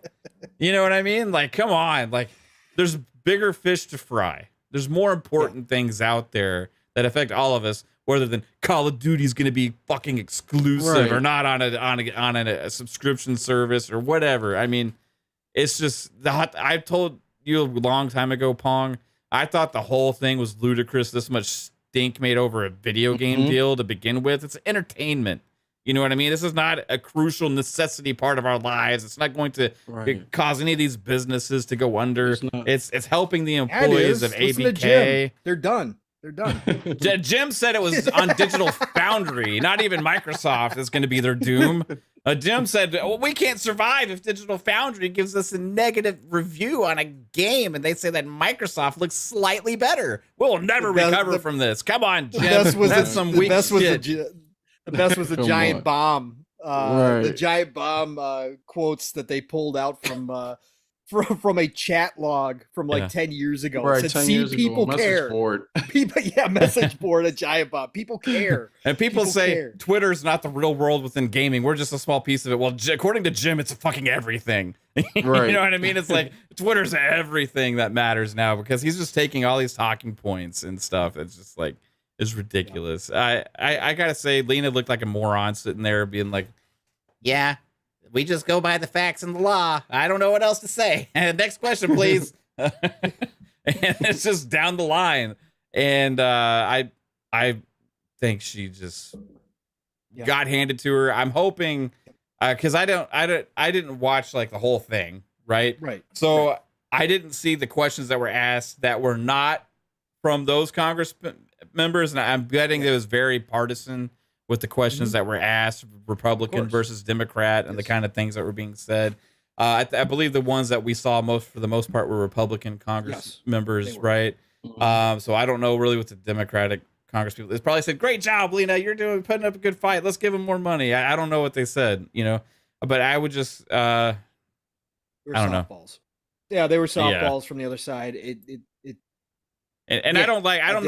I'm not a political person, like, very much at all. I have my feelings on things like that. I just, with this specific issue, it's just like, come on. You know what I mean? Like, this is not a thing that's worth having this partisan line over. It's an American company trying to compete against Sony. And here we are, like, arguing whether they should be allowed to acquire another video game company when the video game industry is so dynamic. And this goes for every country, like, out there. Like, this is not what people should be wasting their time on, really, like, going this far with stuff. Props to all the countries that looked at it for what it was and be like, hey, there's no issue with this. And there's several of them that have. But it's South Africa, the latest one, right? Yeah, and it's the ones that are like trying to put their stamp on the world, right? We gotta, we gotta make sure that everybody knows that we're in charge here and we're looking out for everybody, that are trying to prop themselves up to kind of make sure that everybody sees how much power they have with that regulatory body, right? And that's the EC, the CMA, and the FTC. Yes. It is grandstanding in China now as well. So it's just like, let's just like get to what matters. There's so many issues with the world that you could be investigating. You could be spending the tax dollars to solve real fucking problems, right? Right. And you're sitting there going against big tech in a video game deal. Like, go against big tech and other things. You know what I mean? Like, come on. Like, stop wasting our time. Microsoft's going to control the world through the cloud. You didn't know that. You didn't know that, did you, Mav? That's exactly what's going to happen here. They're Skynet already. Yeah, they're Skynet AI technology. Exactly. I wish I had both your faith that they were going to drop this. I don't. I think the agenda and Lina's already gone this far, lost 7 times straight in court.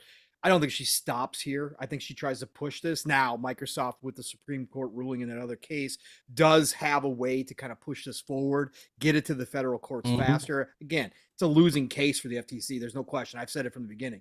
They're the least of our concerns because, again, our laws, as much as Lina wants to change them by doing this, she can't.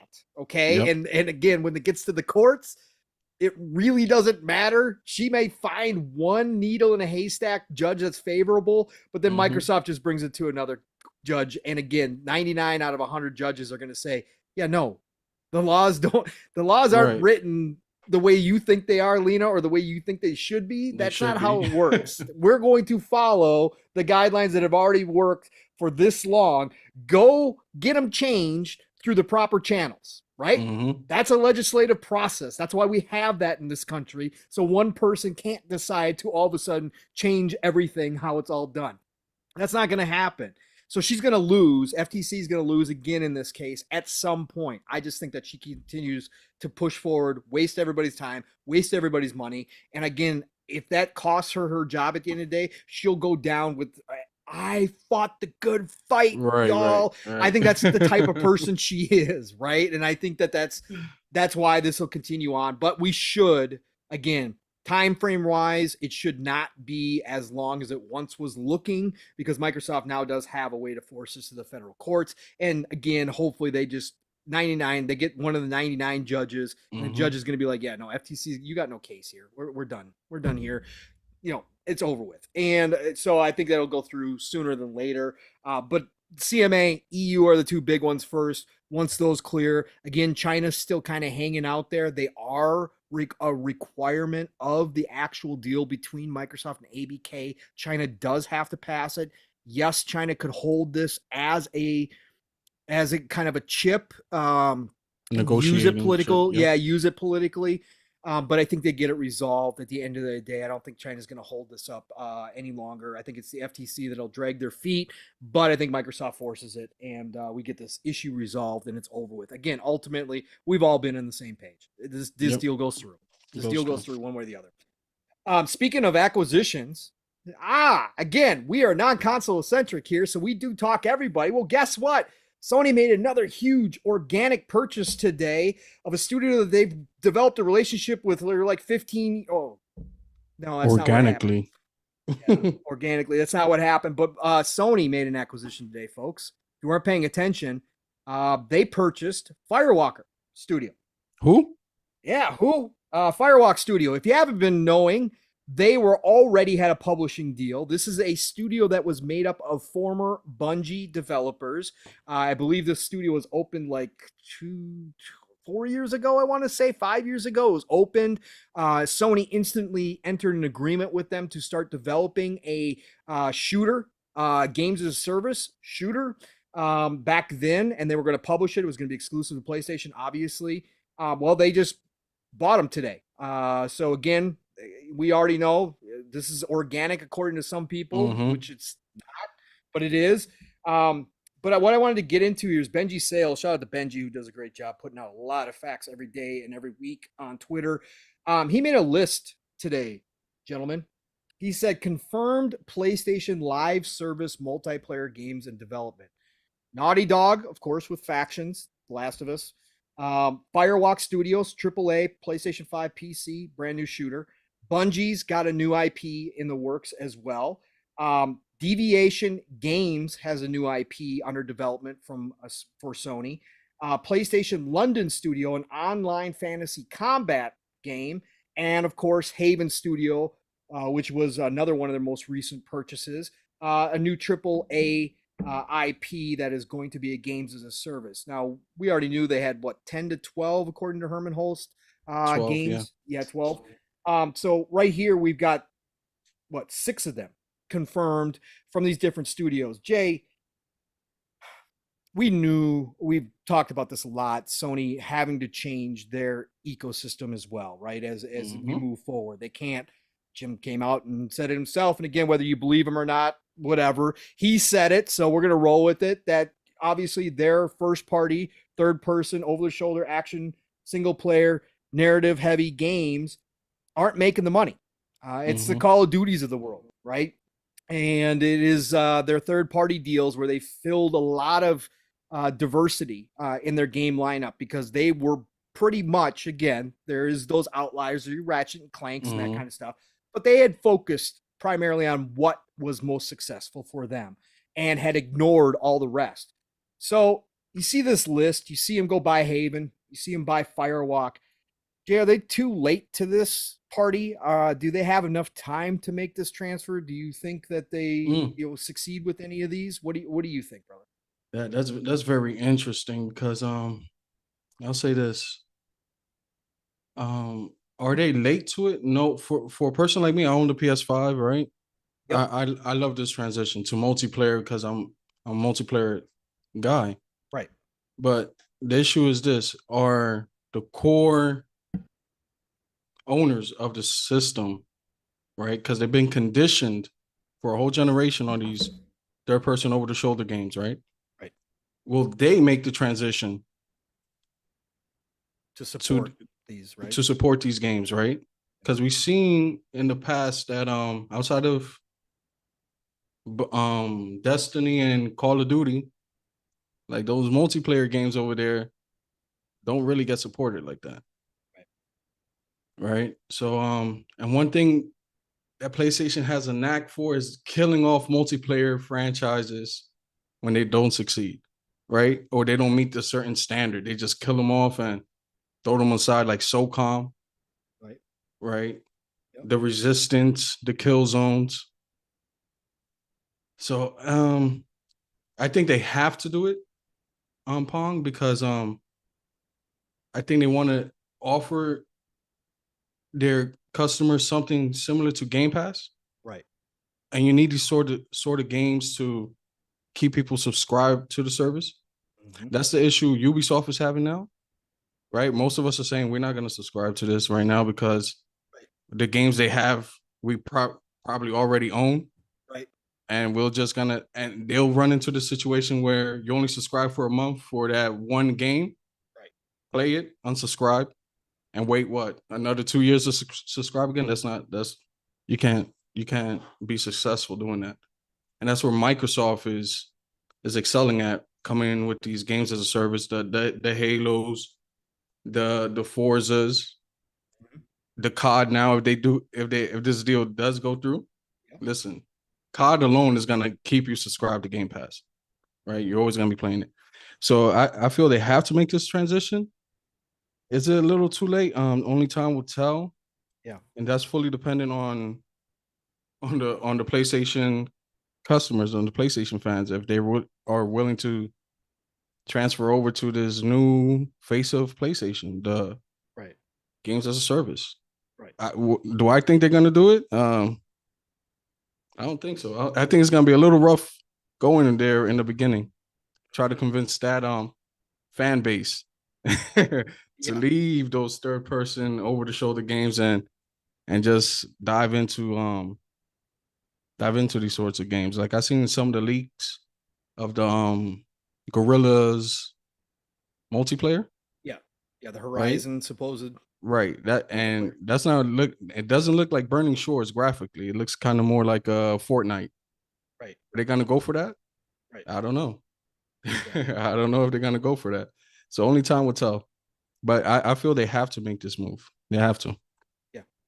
And I think that this is a part of what competition does. Something we've talked about, right? Forces change. It forces companies to look at things differently. And obviously, their acquisitions have pointed to the fact that they understand that they have to do something different. That they even their investments, like they're investing more in these games than that's what Jim Ryan literally said. They're pushing it more towards these games than the third person over the shoulder.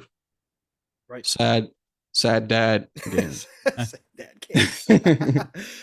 Bav, another acquisition from Sony. Firewalk, ex-Bungie developers, obviously looking to make a AAA shooter, games of service style type of game. Sony was quick to jump on board with it. Now they purchase them. This is like 10 studios in the past 3 years, I want to say, for Sony at this point. Quietly picking up studios, not big ones, obviously. They're going that Embracer route. Right, they're going the Embracer route, right? Yeah. A lot of smaller studios, new studios, startup studios, obviously a lot of talent. There's no question about it. Absolutely. Talent. Yeah. But we are in that war now. We are in that content war. We are in that acquisition mode. Sony's doing what they can. They don't have the resources. But Mav, what does this say to you about Firewalk and hearing that list of 6 games that we know about? And we know that there's more as well that haven't been announced yet. Like Jay brought up the Horizon one, which hasn't been officially announced yet, from Guerrilla. But where do you think this leads Sony to? Does it lead them to the promised land, sir? Or is this going to be, utterly, wind up ultimately as a feeble attempt at gaining entrance into this? Well, I think regardless of what their fan base wants, is what Sony wants to do, right? So, and I don't think they're going to just abandon everything that they've been doing. I think there's going to try and be in both worlds as much as they can, But like you look at all their acquisitions they've been making, like all these smaller studios, with the exception of Insomniac, right? Most of them have been for like infrastructure, porting, cloud type stuff, and even they made a mobile game studio acquisition before as well. So they're getting a lot of studios that are capable of doing stuff that they weren't capable of doing before, right? So it's entirely what they're all about now, and that's why we've been saying that Sony's going this path when they've been saying they aren't going this path, right? Because their actions say otherwise, right?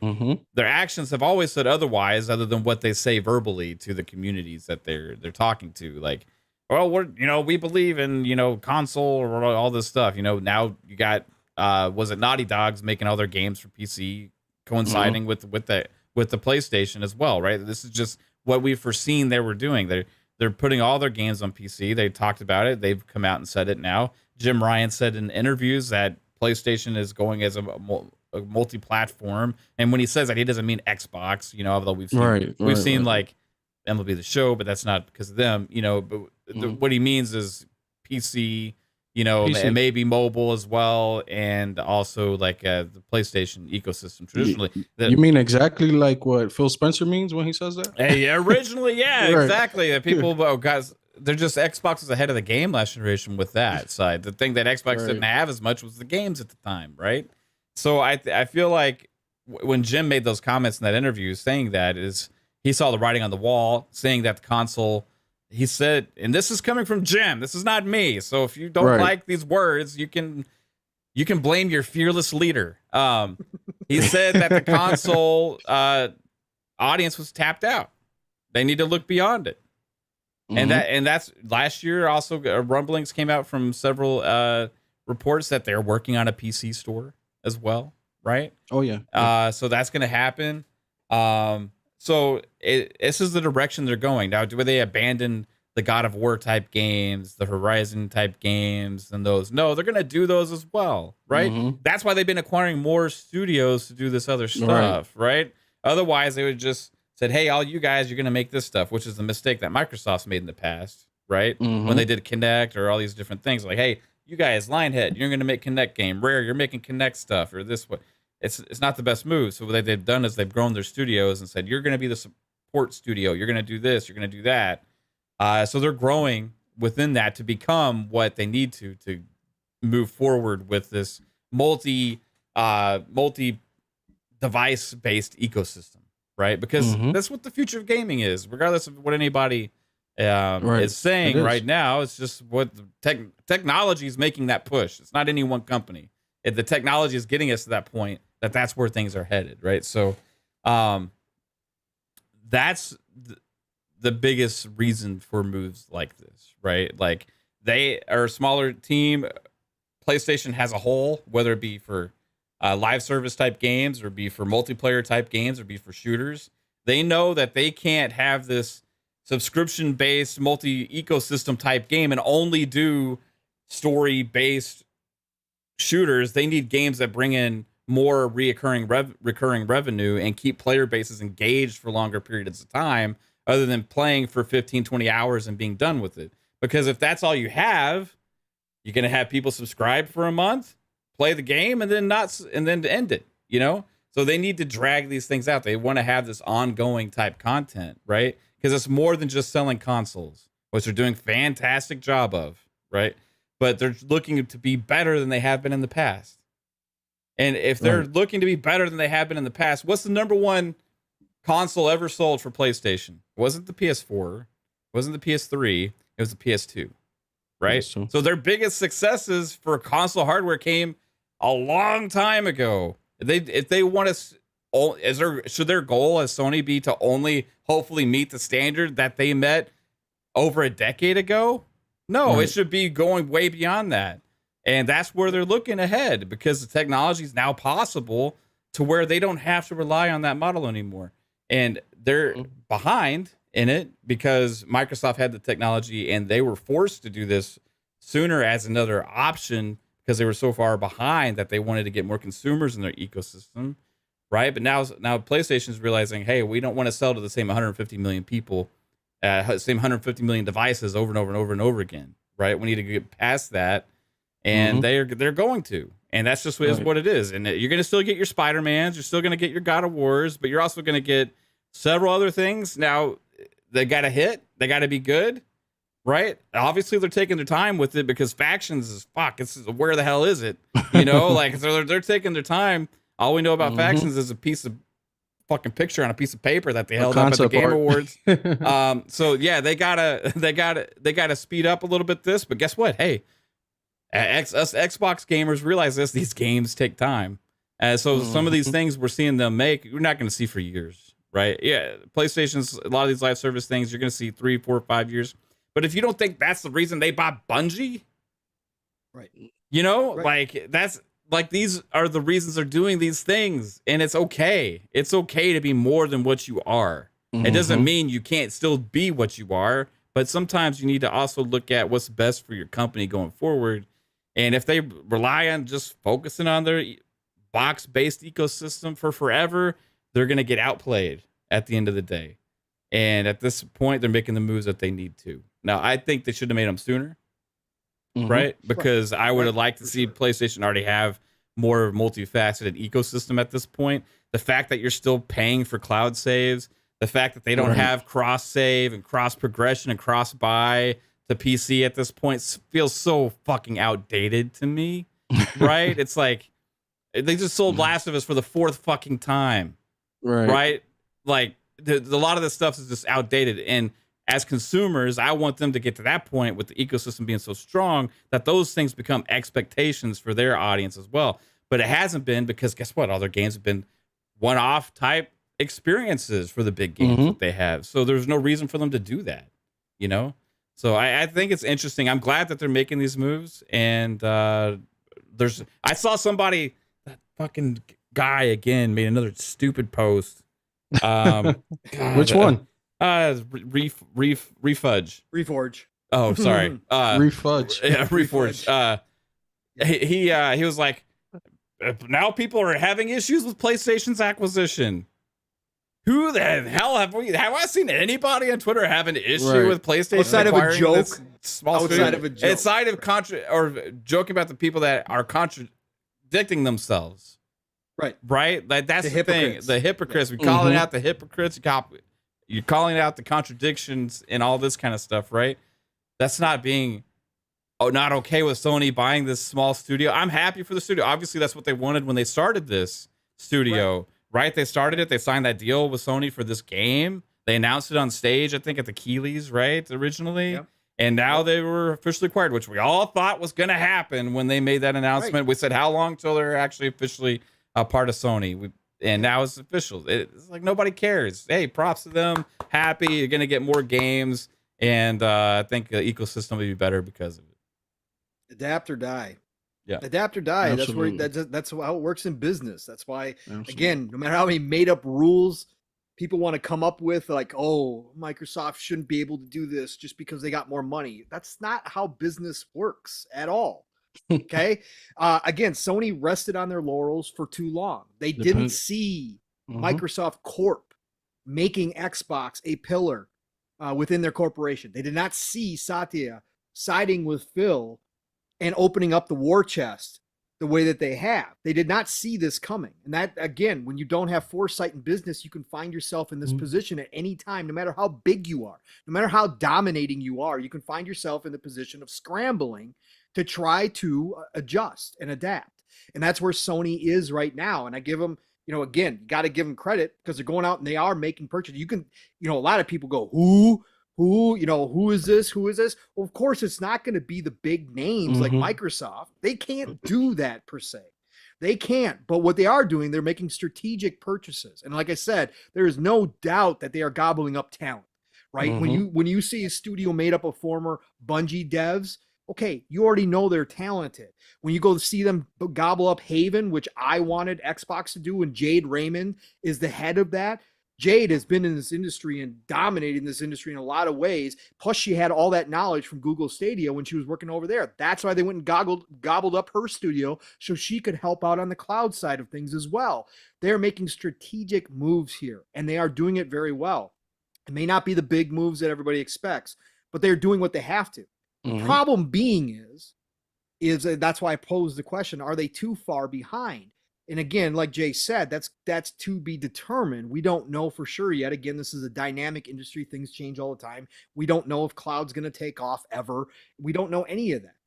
But if you do try to kind of peer into the crystal ball and you kind of look at where the industry's going, Sony's got a lot to make up for. They've got a lot of problems when it comes to tech, when it comes to back-end resources, when it comes to all the stuff that Microsoft comes pre-built with. They are way behind. And now you throw in there too, AI. And if AI gets integrated into video gaming the way that I think it's going to, Sony doesn't have any partnerships in that direction. What are they going to do? Right? That's going to be another point of contention where they have to look at themselves and say, what are we going to do? If AI gets integrated the way Microsoft wants it to, and all of a sudden starts helping out dev teams, it starts helping out cloud, and we start seeing it showing up actually in game where all of a sudden Microsoft first party games are now intelligent, what's Sony going to do at that point? Again, there's a lot of things that they did not look ahead far enough to or have the foresight to see coming that has put them here. They saw the treasure. They saw the gold piling up. They saw their domination within the console market space, high-end console market space that we've now created. They saw this domination, and they kind of just sat back and said, we're good. We're pretty good. We got time. They're like the grasshopper, right? Asking the ants why they're putting away. I've used this analogy before. They're like the grasshopper who's asking the ant, why are you so busy? Why are you stocking up this food? We got plenty of time before winter. And the ant's like, no, it's coming. The grasshopper's like, no. And all of a sudden winter hits and the grasshopper's outside cold and starving while the ants are inside feasting on what they put away. That's kind of what's happened to Sony here. They kind of waited too long. Now the games as a service plan, I think the way they're going about it, they're throwing a lot at the wall. And with games as a service, we already know it's very hit or miss. Like it's very hard to get a hit. Way more miss than hit for sure. Way more. Yep, way more. That's why I think they're doing this 10, 12, whatever total it is that they have in works right now. You only need one or two to hit to be good, right? So the more you throw at the wall, the better chance you got. I think they need to get their PC side up to snuff before they do. They need a store. Absolutely. They need a store. They need a lot. That's why I said CD Projekt Red. I would not doubt. I would not be shocked if Sony made a play at CD Projekt Red because then you get GOG along with CD Projekt Red. You have a built-in store. You can start putting your first-party games in it. Take all profit. It's pre-built. It's ready to rock and roll. It's it's a big site. Not compared to Steam, but it's still one of the biggest ones out there. So, but I think that, again, that speaks, Mav, to all these different places that Sony has now or find themselves lacking in, way behind. They are way behind in a lot of these areas, and they are scrambling to catch up, and they don't have that giant war chest behind them to open up and buy things as everybody says Microsoft does. Well, yeah, when you got a war chest, you fill in the holes with pre-built things that you can just walk into and pay cash for. That's what you do, of course. Why wouldn't you? Or COD subsidizing. Right, COD subsidizing, right? And that's a big thing too. And that's obviously another aspect that Jim did see coming as soon as the Activision Blizzard deal was announced. As much as he's been crying about it. He's not dumb either. And he's not wrong to say that there is going to be a large chunk of money that's going to be not there for them like it was. And they've got to prepare for that as well. Because again, part of that COD money was funding your first party stuff, right? So you have to start preparing for that. So you got to get that residual income. And then just pure metrics, as Mav was alluding to too. Pure metrics, monthly active users is now a big metric. It's not so much about, hey, we sold 10, 15, 20 million copies. That's great. A lot of profit. Right. Hey, good. That's, hey, fantastic. But what are those people doing afterwards, right? And when it's a single player game, as much as people like to say, oh, yeah, no, I keep playing that game. No, you don't. No, you don't. You're playing COD. You're playing Diablo. You're playing a million other third-party games. You're not touching those first parties again. Pong, right? Even if they're playing it 20 times, are they spending money? Right. They're not because there's nothing built into them, right? There's nothing built into them as far as transactions goes. That monthly active users, though, Microsoft, even as much as they give up to Sony in terms of console players because of just pure sales, right? They are still leading Sony in monthly active users, right? They still are. That chart just came out. Now they're adding Activision Blizzard, who was number one. Am I correct? Number one, I think 16.8%. Microsoft is now with Activision Blizzard going to have like 23% of monthly active users. Like they are going to be so far beyond. It's not even funny, right? Yeah. And again, I'm doing simple math here. There's things in there that don't count. But anyways, I'm doing simple math. But that's where Sony also sees that metric, which is now a key metric. And they're looking over going, we got to do something to keep our people active in our ecosystem. You know, especially what those monthly active users do? They spend money. Spend money. Right. You know what I mean? Right. Like Minecraft alone, and I've said this before, when they released if you look it up, you can actually look at the monthly active users for like games and companies and stuff. Like Minecraft alone has more monthly active users than all of Activision. Right. That's insane. Stupid. Right? Right. Yeah. But I've spent hundreds of dollars in Halo Infinite. Right. Right. Yeah. And that's Halo Infinite, right? That's Halo Infinite. And that has a low player base compared to some of these other ones out there. You know, so like it's insane, man, how much that matters. And people don't count it. They only look at the boxes. Right. And it's an important like metric, I think, like to see, because it kind of shows to like the health and how much hype there is around a brand and the kind of audiences you're capturing and stuff. And it's like, that's the major enthusiasts, right? Or like console players that go out and buy these $500 boxes and stuff. So you want to have success that way, but it's not the only way to be a successful company, right? That's the old days. You know, that's the old days. It's so past that now. And PlayStation's killing it in that regard right now. They are. But my Xbox has got to get their stock issues in check. I have no clue why the hell you can see more PS5s on shelves than you do Xbox Series X's to this point. That's still insane. Think about this, guys, right? Pong brings up a great point. And it's crazy to think about this, right? Xbox could potentially have World of Warcraft, Diablo, Call of Duty, Overwatch, Halo, Minecraft, and the list goes Candy Crush. We laugh, but that thing just. And after they get Sega, they'll have Angry Birds too. Let's go. right. But no, you're absolutely correct. We've talked about this, like dominating continuous player base type games. Sea of Thieves, add that to the list too. Sea of Thieves. I mean, again, this is, you can see it. That's the Elder Scrolls. The Elder Scrolls, all and let me tell you, ZeniMax Online, off topic, but ZeniMax Online, Starfield, there's going to be a Starfield MMO. Eventually, there's going to be a Starfield MMO. Can you imagine? Yes, I can. And that's why I'm so excited. I know. But that's why you can see big picture. When you take a step back from all of this, when you're not myopic in your view of this industry, right? And don't just play it as a fan, right? Don't look at it as a fan, right? If you step back, that's why we're all so excited for Xbox and what Microsoft is doing, because when you take a step back and you look at where this industry is going and how it's growing, and again, Strauss-Zelnick said 20 more years at least of growth. 20 more years at least he sees this industry, and Strauss is an extremely intelligent man. you take a step back and you see that Microsoft, now that they brought Xbox into the fold and said, no, you are not just a cute little stepchild anymore. You are one of us. You are family. You are a main pillar here. It's one of their more profitable divisions. Yeah. Right. And they look at that. When you take a step back and you see things for how big they are, Microsoft is on a path that does look like, oh my God. Yeah. What is it? 5, 10, 15, 20 years? What is this going to look like with the cloud, if the cloud takes off, if technology catches up to everything, and all of a sudden we can stream games in 4K, and we can get 4K 60 streaming on a consistent basis everywhere.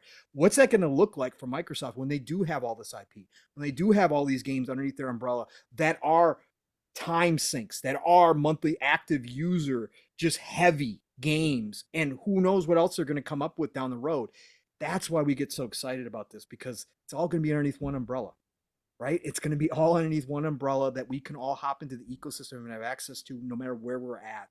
That's part of the excitement that comes down to it. 100%, Jay. Now, Pong, let me ask you guys something, right? Yeah. Do you think Sony is spreading themselves out a bit too thin? We talking about VR? You talking about still having to give those third person over the shoulder bangers and these games as a service as well? Go ahead, Mav. Yes. VR especially, they should have invested more in the cloud and doing more with the PC side earlier, I think, right? Because the VR thing, we all knew that wasn't going to hit when we found out how expensive these boxes were going to be. Now, maybe VR pays off for them as a niche ecosystem at some point within itself, right? And they could be one of the premier niche ecosystems for VR, but the VR is still going to be niche for a very long time, right? So for me, they went the wrong approach with VR as having the premium expensive device, because first you got to have PS5, then you got to spend another $550 $50 to get this. Then you're buying exclusive games for that, and there's not even that many of them. So then you're kind of, there's too many barriers, right? There's too many barriers of entry there.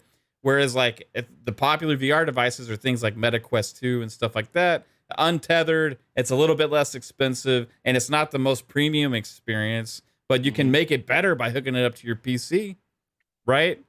So it's not going to be as the mainstream device for VR. It's just going to be for the extreme enthusiasts or people that have extra money to spend and want to just try it out and stuff like that. So for me, that's not a big enough audience to chase when you have so many other things that you need to get to.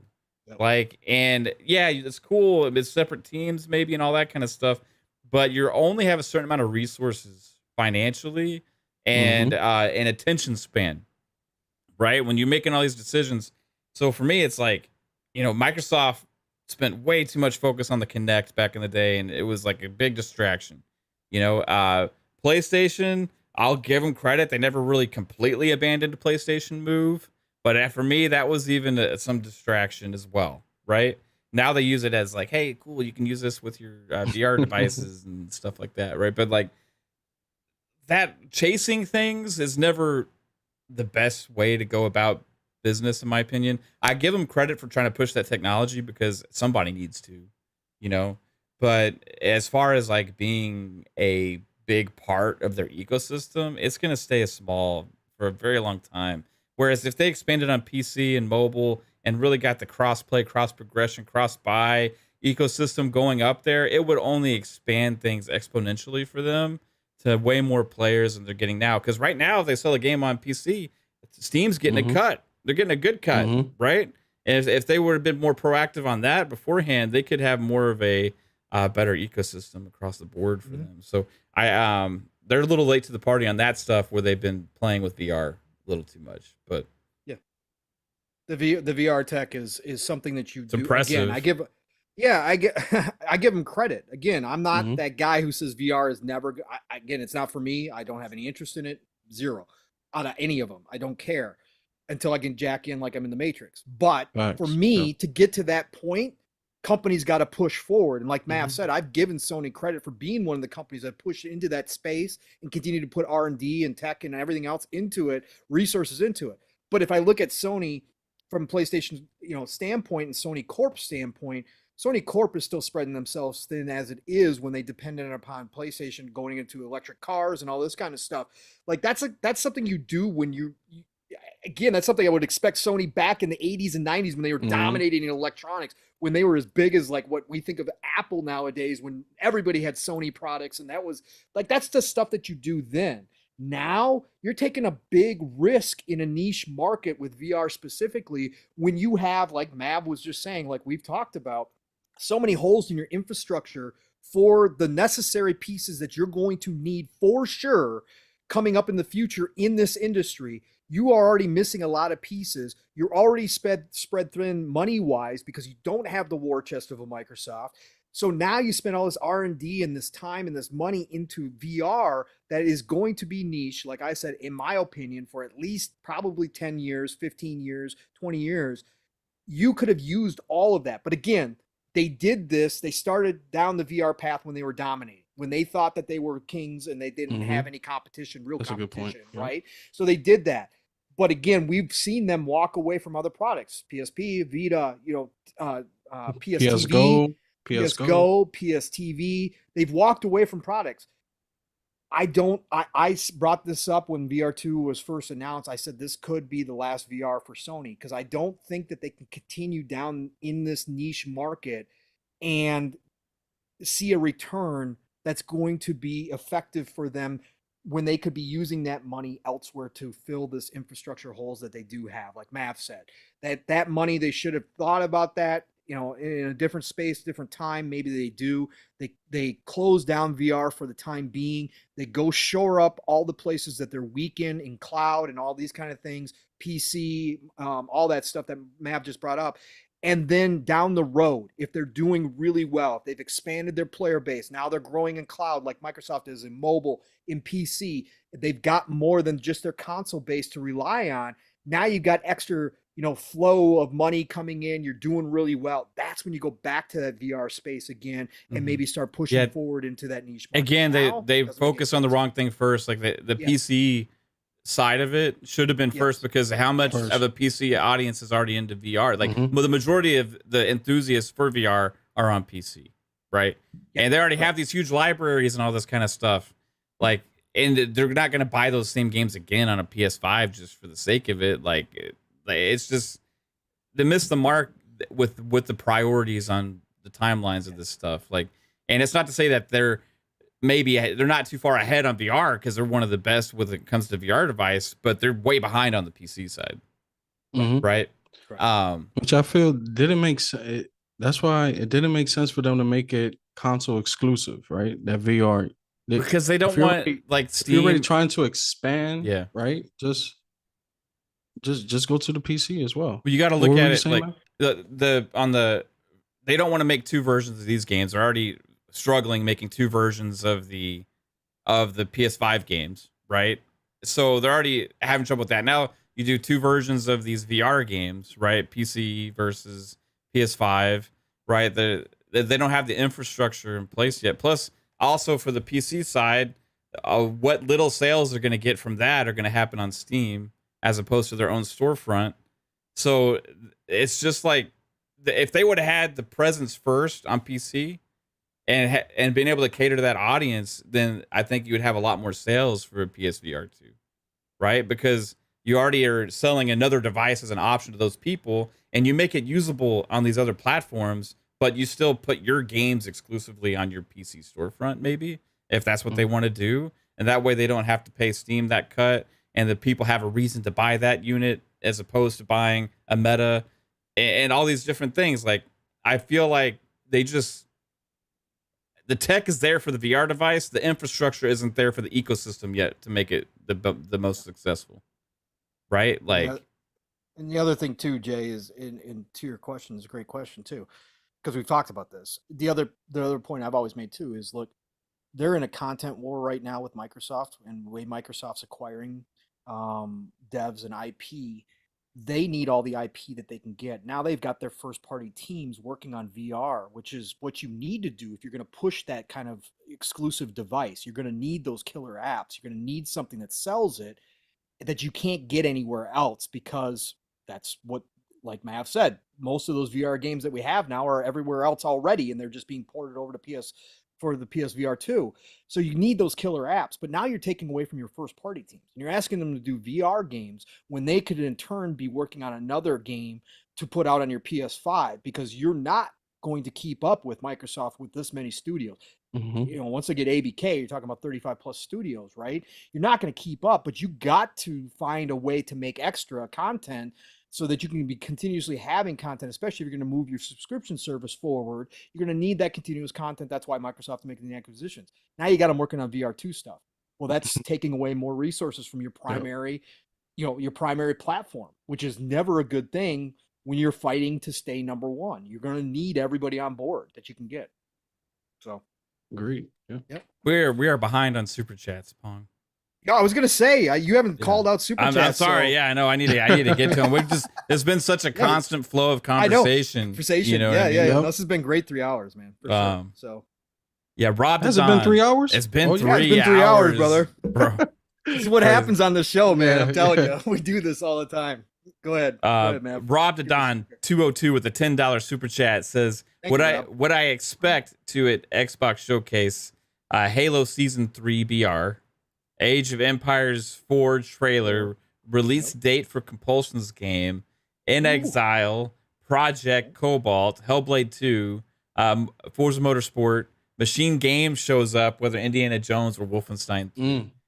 Love the list. Love it. Yeah, love the list. That would absolutely. make for a great showcase, which we're going to get a great showcase no matter what. I think it's going to be absolutely awesome this year. I wish Sony was going to have an E3 showcase, or not an E3, but whatever you want to fucking call this. Still there's smoke out there. They're going to have one before Microsoft. I hope so. Yeah, I think that's what Grubb's They got to saying, sell some hopes right? and dreams. They do. Yeah. So to show off something. Spider-Man 2 Spider-Man and release then some date. 2024 stuff. Yeah. Some Wolverine action. Maybe they'll announce that VR killer app that everybody wants. Hopefully they do not announce a Spider-Man 2 delay. Oh, that would be bad. That's not what they need this year. That would be for them almost like what 2022 was for Xbox if that happened. Yeah, the only thing they would have was Final Fantasy. It was just 16, third and party, but it's third party, but they claim it as first party. Yeah, right.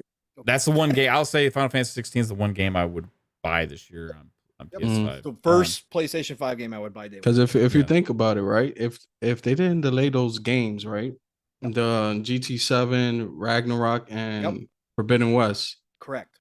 What would they have last year and this year? Correct.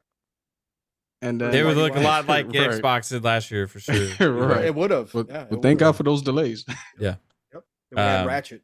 That's it. Rob the Don again. Rob the Don 202 with another $5 super chat. Rob the Don. Says my maybes are Perfect Dark, Project Mara, Arcane Lion, ZeniMax Online, and id's next game. Ooh, some great maybes. Nice. You're making me excited for this showcase. Listen, you got that optimism like we do, Rob the Don. Right. I love it. Yeah. I love it. Then Rob the Don 202 with another $10 super chat, making his money's worth with some Rob the Don conversation going on here. On Curiosity is unbelievable. Thank you. Yeah, thanks, bro. Appreciate it. Miss Kahn will continue to do whatever she wants to do, so long as her handler, benefactor, Miss Harris, is in office. Sony is banking on factions being a big hit because that would fund all the other ones. Yeah, I think again, like they're going the Ubisoft route here. Let's just throw a bunch of shit at the wall and see. Hope that one sticks. Right, one of these live service games. So far, it's been a lot of failures for Ubisoft in the live service department. A lot of delays, a lot of pushbacks. They're crossing their fingers on X Defiant. Some people like it. I'm not sold on it personally. Heartland, putting some hopes in some of that too. I don't know 100%. Maybe we'll have time for a little Division conversation here in a minute. Pong. Maybe, yeah. We can go, but yeah, no. Factions is probably the biggest. Yeah, Factions is the most likely to hit because it's already kind of established as well, right? And then Reverse World with a $5 super chat. Reverse World. Hold on, real quick before I get to that one. I would honestly actually say, like, as important as Factions is for them, what's more important for them is Bungie's next game. Whatever Bungie's next big thing is, live service wise, is going to be the major thing they have to market. Because imagine how big Destiny was at the launch of the PS4, right? With Bungie's names out there. You're on mute, Pong. You're mute. I turned it off. Whatever. I said there's going to be huge hype for Bungie's next game for sure. Whatever it is going to be massive because Bungie just carries that weight with them, right? So they'll put that right there. Factions maybe above it, but Reverse World with the $5 super chat. Appreciate you. Says PS5 is killing it sales wise. They absolutely are, and Xbox is hurting sales wise. Yeah, they're at least in Europe, the sales were the last quarter were down year over year. Whereas like PlayStation was up like 1,000%. No, it's like 500 something percent. It's crazy. That's what happens when you finally get your stock in order, right? And get the shit on the shelves and games out. Can't stop this feeling that Xbox really needs to get to their showcase and Starfield's release fast. Yeah, like we were talking earlier, Xbox needs some wins right now. Like they've got an amazing ecosystem and games keep coming out from Game Pass and all this stuff. But you got to have that big needle mover, right? You got to have that big moment, that thing that like everybody celebrates. And I feel like Starfield could be that game. The showcase could be that moment. The ABK closing could be that moment as well. Because you got a lot of hype coming. But we'll see. But like you said previously, Mav, the thing about console sales, right? Ultimately, at the end of the day, it's just a race to get to the same ceiling, right? So they're selling faster. They're getting to that ceiling faster, but ultimately, at the end of it, it's still that ceiling. Yeah, they just trying to expand beyond it. Xbox has never been close to hitting the same ceiling that PlayStation has in the past, right? But in Nintendo, PlayStation's like 150 in the past and stuff like that. Xbox most I think was like in the 360 era. They were probably around like 80 to 100, something like that. 80. So it's just because of the global dominance for PlayStation, you know. They're on the more regions, you know. So that's why Microsoft's like, hey, this is more than just consoles, and I'm okay with that. I do not want to I agree with the sentiment about, you know, as console gamers, I don't like the whole second class citizen thing. You know what I mean? Like, that's my main nitpick that I've had when they started making PC a huge focal point. They started making all their games day and date on PC as well as console. I'm like, hey, more gamers the better, right? But I want those PC games day one on console too. Those RTS games, those tactics games. Gears Tactics had no right being out a year ahead of time on PC. Like a tactics game, I can understand you want to say age, right? I think age should have been day and date. They should have gave it the priorities to get it figured out. But if you want to make an excuse for age, I'm cool with that. But Gears Tactics, they couldn't figure out the controls for that to make us wait a year on console. Like for that one, I mean, come on, you know. So there's something to that. It's a little bit of a back burner type thing, and I don't know if that's the whole Redfall situation as well.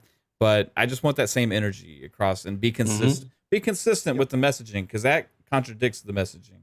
Just open up the cloud gaming PC wise and give it to us on console. Yeah, that'll cure a lot of it, right? Give me the option to play PC games through cloud, keyboard and mouse if necessary. I don't care. Just give me the option. That's all you gotta do. Open that up, which they've talked about. Yeah. So. Then we got Splendiferous with the $2 super chat. Says, my guy, Mr. Pong, can sell water to a whale. Great show. Thank you, sir. Appreciate you, Splen. In fact, I just bought a lot of water from Pong Soul to drink in my new Fun Speculation tumbler. Future collector's item right there, folks. Get yours now. All right. Yeah, that's it. We're caught up. Okay, we're caught up. Cool. Perfect. Awesome. All right. So if you got time, Jay, let's touch on Mav's topic that he just said he wanted to touch on, which is The Division. Yes, Ubisoft did have a showcase too. Bunch of people decided to have some shows today on top of Diablo. Yeah, Street Fighter had one too. It was also today. I did not see that one at all. I looked through the Division stuff to see what they announced, and I watched some quick of the gameplay. Did they have Heartland gameplay? They did have Heartland gameplay. What are your thoughts? It's Division 2. I played Heartland. So I know you did. It's Division 2. I don't understand why they're making a big deal. They should have made this an expansion to Division 2. They should have done all this stuff previously. Now I see it, and I'm thinking about Diablo. I'm thinking about Starfield. I'm thinking about all this other stuff. And I'm like, I love the Division, right? I love the Division. We all went back to Division 2 for the second round when they finally did the update. It's beautiful. I love the Snowdrop engine. It's one of the best engines out there, currently speaking. But I see Heartland, and it's the exact same thing. I see a roadmap now. They have a roadmap for Division 2 with new mode. It doesn't excite me anymore. Jay, I don't even know if you knew this was going on today, but they did have Division Day today. This was everything that was announced here. So we got Division Heartland, the upcoming free-to-play PvE VP survival action shooter made its cinematic debut during the Division Day showcase, showing off the town of Silver Creek, teasing the enemy factions and mysterious virus players will face. Division Heartland will go into closed beta later this year. So again, no date, closed beta later this year. Right. 2024. Okay. All right, great. So they showed off that Division 2 Year 5 is coming soon, kicking things off with the Season 1 Broken Wings. There's a new manhunt target, Mara Singh, the former director of the DC Aquarium. This time the objective isn't to take out the target, it's to rescue the civilians. The Natalia Sokolova and the Black Tusk have taken hostage. Players need to continue rebuilding the castle settlement, which Singh has been using as her headquarters, and every person players rescue will unlock more of the story. Broken Wings will also introduce a new game mode called Descent to Division 2. Descent is a free roguelite mode for up to 4 players who start out with any of the gear, perks, or specializations available to them in the main game and are unlocked through progression. Playing through this mode will also allow players to dive deeper into the secrets of Black Tusk, Division, and more. The rest of Year 5 will bring more seasons, each with their own manhunts, events, and leagues. The upcoming seasons will also introduce a new incursion at the Merritt Estate and a return to New York and new DLC, story DLC that includes new zones, main missions, and end-game structure. Division Resurgence is an upcoming mobile game that will bring in an authentic Division experience to iOS and Android devices. All right, so Division's going mobile, which we knew about. Yay. That was pretty much it. Again, I'll say it. I love the Division. Jay, I don't know how you feel about the Division. I don't know if you played Division 1, Division 2, both of them. I don't know if you sunk a lot of time into it. Division 1. Okay. Sunk a lot of time in Division 1. Sunk a lot of time, hundreds of hours in Division 2 myself personally. Fuzzy's got thousands of hours into it. So we got Division players around here. PTK Blam, same thing. Colt plays Division. Colt, yep. Got a lot of Division players. But for me, Ubisoft waited way too long, right? They gave up on Division 2, then put out the patch, which is great. I've given Ubisoft all the props in the world for being one of the few publishers, major publishers out there, putting out a ton of free patches on games that you never would have thought they would patch for current gen, but they do it. They run great. Division 2 saw a resurgence. They said, oh, we're back in. We're going to come up with a roadmap and we're going to tell you all about it. They started doing the roadmap and then pulled back again. And they had their main team working on Heartland this entire time, right? And then they come back out and say, no, we're really serious. We're going to do Division 2. That's what it felt like today as well. And I know you didn't watch it. I didn't watch it, but I kind of flipped through the clips. Watching Heartland, it's Division 2 all over again with some new mechanics, but nothing major. That's what it looks like, right? It looks like it's still last gen with current gen patch to it. Any interest in returning to the Division at all? Any thoughts on this, Jay? Where you think the Division can go from here? Is Heartland going to be the cure-all? What do you think, brother? No, right now, listen, we like to talk about Xbox and some of the problems they have, but Lord have mercy, Ubisoft. Yeah. And right now, I feel they treading water right now. They're just trying to survive. They have a lot of issues going on. The subscription. Again, I think this would be good for their subscription. I don't know how much of a bump it's going to get because, again, like we said, we have Diablo. We have the Starfield. I feel they should have just came out with a brand new Division game, next gen graphics, just blow us away, right? And that would have made a bigger impact than this, right? Like, what's going on with their Assassin's Creed games? Skull and Bones. like they're having a lot of issues right now. I don't feel this is enough. This is not enough to entice me to subscribe, entice me to drop Jedi Survivor, right?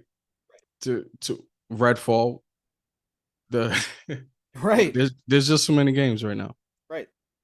They're kind of lost. Right. The Assassin's Creed roadmap that they have is beautiful, and if it plays out properly, that's their one strong point that they have, right? They're going to start doing a smaller game with Mirage and then go back to a bigger game and then go to a smaller game.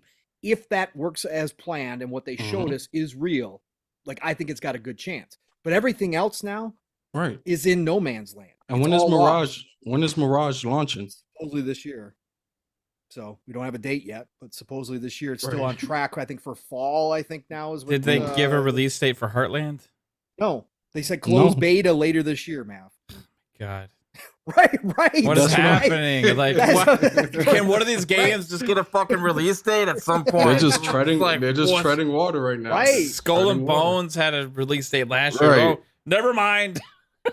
Like, you got the super secret version in production. Well, that's the Mav, and I'll turn it over to you. But Jay, you brought up again. I was super excited. I love the Division. You don't understand. I love the Division. Looter shooter, one of the best looter shooters out there. I just loved the whole world. I loved everything about it. The story was great.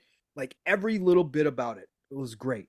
But then they dropped off of it and then just expected everybody else to come back when they decided to come back. And it was like, no. And then they just left it again and was like, oh, just kidding. We're not going to do new content. We're just going to start replaying the old content. And it's like, listen, if you're, and there's still a base of hardcore Division players that get into the meta, right? That get into they update the gear and they say, okay, now go find the meta again. And they do it all over again. Fuzzy's one of those people, right? So I understand that loop. I love it, but there's too many other games to play. There's too many games to try, new stuff. So to your point, Jay, watching what I watched today from Heartland, which I was kind of excited for Heartland for a while, thinking, okay, well, maybe they'll do something fresh. Watching that again, I thought to myself the same thing you just said. They should have just done a Division 3. They should have gone with all the bells and whistles. They should have started on production. Screw this free-to-play shit. Gone full out again on the Division and gone back to the drawing board. From everything that they learned from Division 1 to Division 2 to all the screw-ups to all the times that they messed up their fan base and then brought the fan base back. You think they would have a formula now to say, no, we can do Division 3 right. We can make this the game that everybody thought it was going to be, just kind of like the Diablo team's doing with their game over there. We learned a lot. We now know how to make this right. And we're going to bring back the Division in a big way with Division 3. And I agree with you wholeheartedly. Watching this today, I was like, man, they should have just done it. Even with the Watchdog franchise, I feel they lost their way from the initial reveal of what Watchdog was to how this latest Watchdog feels. It feels like a Saints Row kind of, you know what I mean? Kind of, yes, you're right in a lot of ways. It's not. It doesn't have that serious undertone like the first Watchdog had and the reveal had. It was like this espionage type of thing. It was like right now it's just hipsters, and I'm like, what the hell is this? Yeah, and the word is on the street that they're abandoning Watchdogs now. So completely. I liked some of the ideas they brought into Legions. I liked some of the ideas. I liked the concept of some of it. I liked the permadeath that they introduced in it. I thought that gave it an edge. I liked some of that.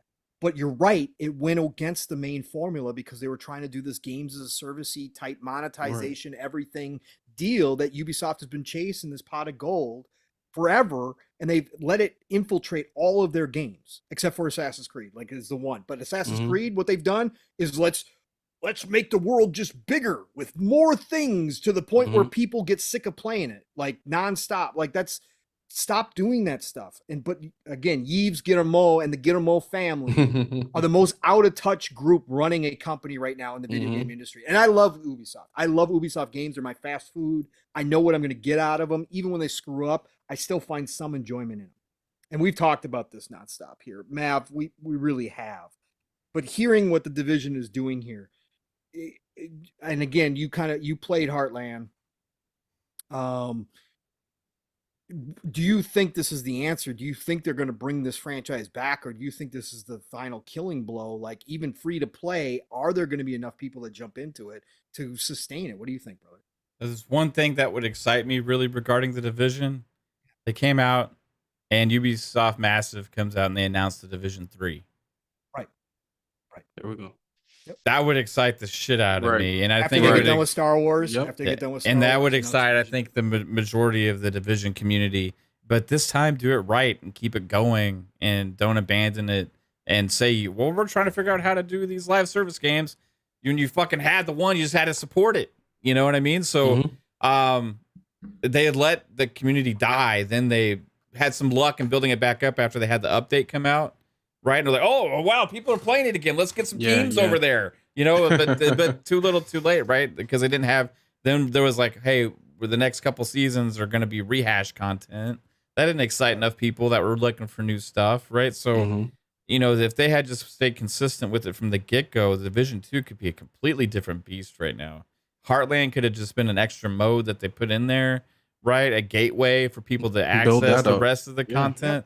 Instead Division of 2 had Destiny potential. It really did. Instead of latching on for these hopes and dreams of these live service games. And when we talk about resources, right? We talk about resources like with PlayStation and why they're getting other studios to do all these things, right? Ubisoft said, hey, fuck it. We're going to have all of our existing studios try and do these games, except for Assassin's Creed. We'll leave you guys alone, right? Everybody else is like, hey, we're going to experiment. You had the Hyperscape shit. You had all these different games, like they're in the experimental phase. You saw the reports today. I think it was Insider Gaming that shared that one of the rumored games that was canceled was a Splinter Cell Battle Royale game. Oh my god! Like, wait, listen. What? Why not invest the money and resources just to make an actual Splinter Cell game? Splinter Cell game, right? So we would have had it by now instead of missing an entire generation. You want to talk about? Where's the remake? Supposedly it's in the works. They were hiring. Lord have mercy. There's still, I've still got hope. I still got hope for that. So we do. I lose a little bit of faith every time they have any kind of thing at Ubisoft. We did a 2-hour show on and listen, and that's a unique franchise and a unique game, a unique experience. Right. That's not really out there right now. No, Hitman's the closest thing. Right, Hitman's the closest thing, and it's still not like. No, it's still not in that mold. It's still not. No, not that's. Listen. But they could. And again, look at the success of Hitman. Look at what IO Interactive did with Hitman now, and Ubisoft could follow that formula. It's easier when they're the only fucking stealth game on the market nowadays. You know what I mean? Like, like, yeah, no disrespect to Hitman, it's great, you know, but like Splinter Cell, like without. It was always like, what's better, Splinter Cell or Metal Gear? You know, Metal Gear, we all know happened with Kojima. Ubisoft had the fucking opportunity at their grasp to like just go hard and just like, we're gonna make the best Splinter Cell game ever now and just completely dominate this genre. And then they just fucked it off, man. They just like, hey, we're gonna like, work on these games that never come out, like Beyond Good and Evil 2. At the height of Splinter Cell, let's not forget, it was like it rivaled Metal Gear Solid in terms of espionage. Correct. Right? It's like Halo 1A for me. Splinter Cell is 1B. Splinter Cell is like on my Mount Rushmore of franchises, bro. Like and Matt was a hardcore Mercs versus Spies guy too. Bro, like KhAos ThEory? Yeah. KhAos ThEory, yeah. Mercs versus Spies was great. Come on, bro. Except you're saying it backwards, Pong. It's Spies versus Mercs. Come on. I'm having one of your moments. Namkai Bando. And one of my Namkai Bando moments. Yeah. Yes. I'll still stand behind this. I know server issues aside, Double Agent had the best Spies versus Mercs mode. KhAos ThEory was second best with Spies versus Mercs.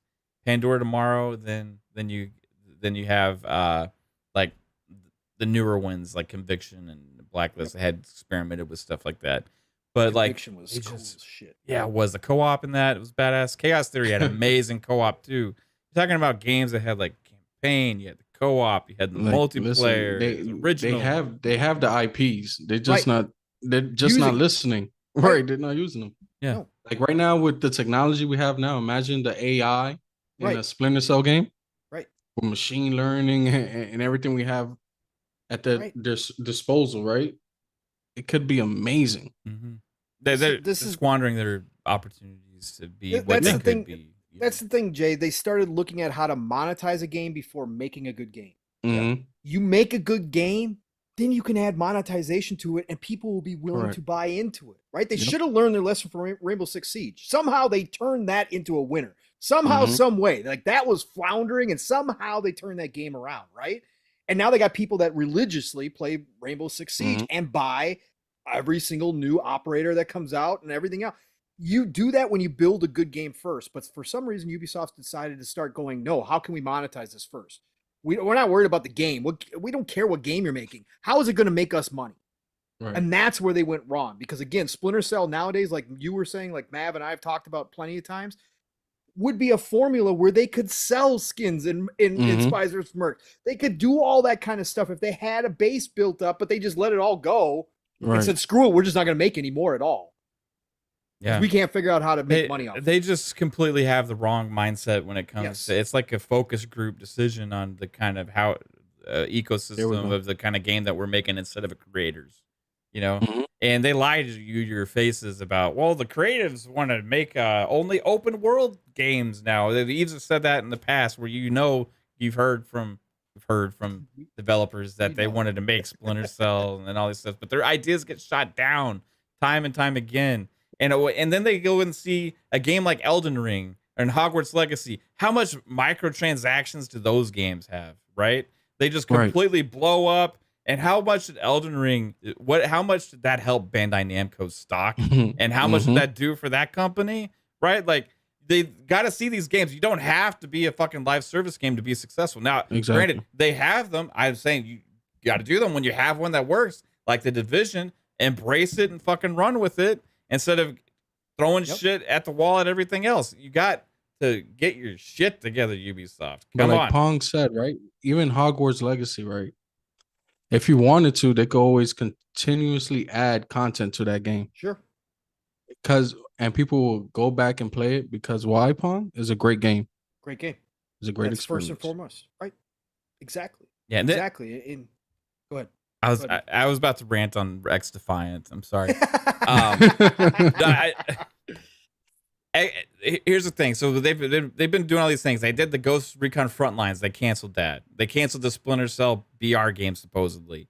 They have Heartland. That's been like, when did I play that the first time? Pong, was it like a year and a half ago, 2 years ago? Yeah. Was it beta? I don't even fucking remember. X Defiant now, I've been in 3 different closed betas. The first one I wasn't supposed to talk about, and I'll tell you, that shit was the worst thing I'd ever played before my life. It's a completely different experience now. But X Defiant, I'd never written so much of a response in like any kind of beta testing thing or anything before. But after I played that first X Defiant beta, I had like a 2-page essay that I wrote to them in their feedback section about bastardizing the Clancy brand and what it's going to do to the franchise and the audience going forward, and how you can't do it. Granted, they must have got a lot more feedback like this because they completely changed that, right? They got rid of the spies going and all that stupid shit. You know, they got rid of the branding where they had the graffiti on the walls in the warehouses and stuff like that. And they got rid of the Clancy name on it. They even have it just called X Defiant, but it's much more serious. And they got characters from other games in there as well. You even have Far Cry characters in there now, right? So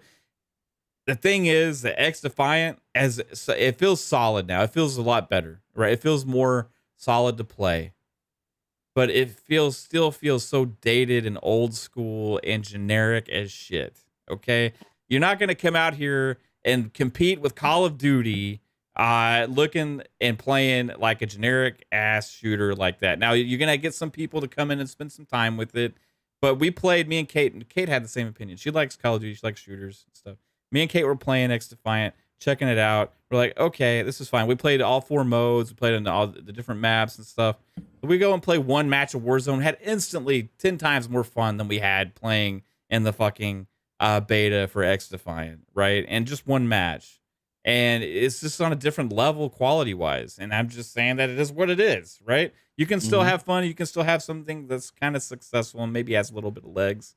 But it's just not there. If you're going to come out and compete with these other free-to-play games out there like Fortnites and Call of Duties and these other things, you got to bring it, right? And unless you're bringing it and actually having something really majorly unique and special, don't come to the table with that bullshit, because you're just wasting your own time and resources when we could be getting fucking Splinter Cells, new Ghost Recon games, new Rainbow Actual Six Ghost Recon games. new shit. Like, come out with the originality again. Like, fucking, you know how much, dude? If they announced a Rainbow Six Vegas 3 out of the blue, oh my god, the internet would fucking blow up, dude. it would be insane. If they announced a GRAW 3, a Ghost Recon Advanced Warfighter 3, or like a Future Soldier 2, or this Ghost Recon something else, the classic, god, the internet would explode. People would be like, fuck yeah, Splinter Cell Conviction or 2, or Splinter Cell KhAos ThEory remake or reboot. Like, it's any, dude, if you bring these things back, if you want to do a live service game, make a fucking game based on Spies versus Mercs. The shit that you abandoned that you know was one of the most unique, best playing multiplayer experiences out there. The only issue it ever had was the server sucked back in the day, right? So you have that shit, same basic formula with new gameplay mechanics. Use Rainbow Six Siege as the base. Put spies, third-person spies, and that shit. It would be the same. They should take a page out of Capcom. Yeah. Right? You see, Capcom is having major success remaking their classics.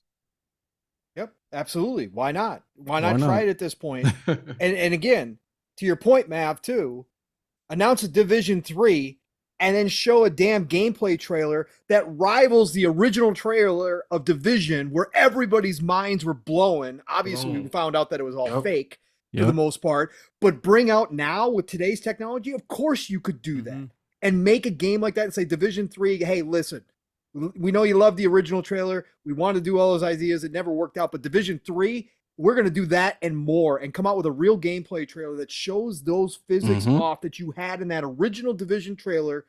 My God, like you said, the internet would explode. Or go back and remake Rainbow Six Vegas and do it. Correct. Yeah, you go back and just redo these franchises of shit that people know and they love and bring them to current standards, because you're missing the boat, wasting your time and all these things. Wasting the time.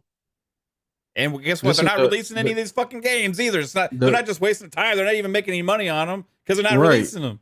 The best way I feel they could compete is by being unique and being themselves. There's no listen. You don't have to be Call of Duty to compete. Just be yourself. Yeah. Right. Have that passion. Have that fire. Have that magic of those classic Ubisoft games, and you're gonna be successful. But you're chasing these generic things and it's not working out for you.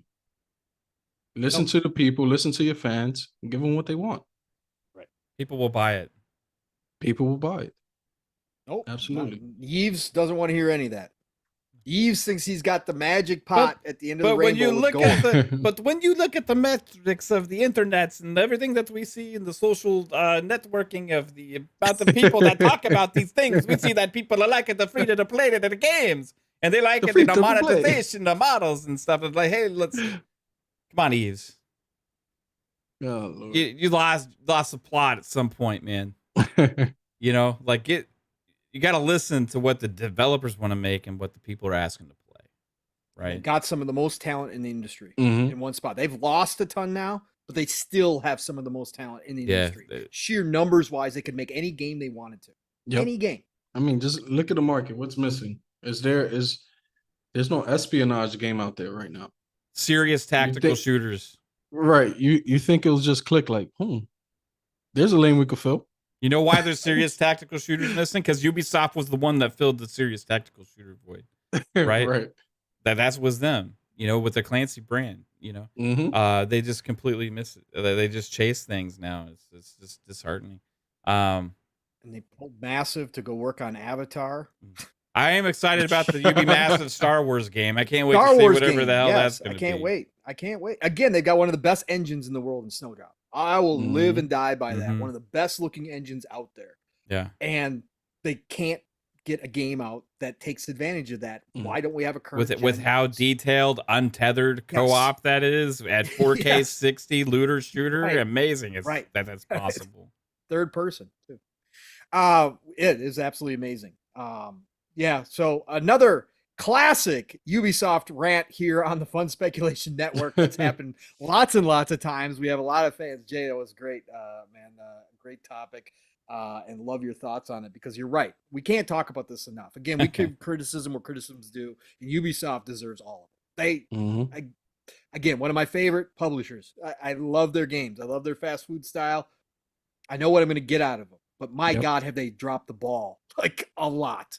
Like it's unbelievable when you run down the list of IP that they have that they could bring back and retool and bring to current, like you guys were talking about, current gen, that would blow people's minds at this point. It's insane. So great conversation, gentlemen.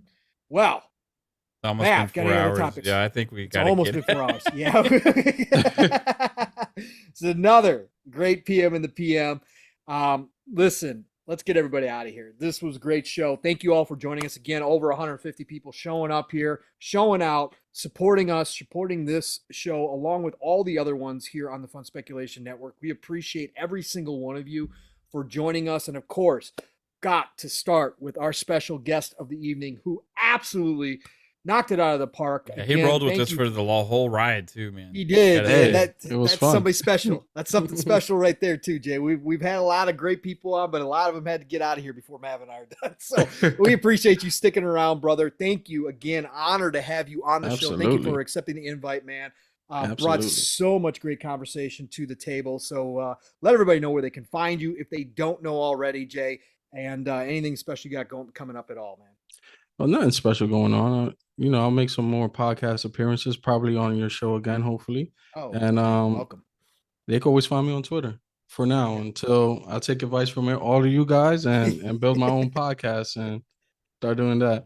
Hey, one topic we did miss was that Crisis. Oh yeah, Crisis. Yes. If you want to touch on that, man, let's touch on it. Yeah. We got time. We're hey. I'm always down to talk game. Okay. Hey, Crisis, I can't wait, man. I can't. Yeah, that's one of the studios. That's one of the studios I wish Xbox would acquire. Yeah, that's because I want a Son of Rome. Rise to. Yeah, I want the same thing, but I want it for a different reason. Why is that? Because Crytek is one of the originators of the open world first person shooter. Right? They originally created Far Cry.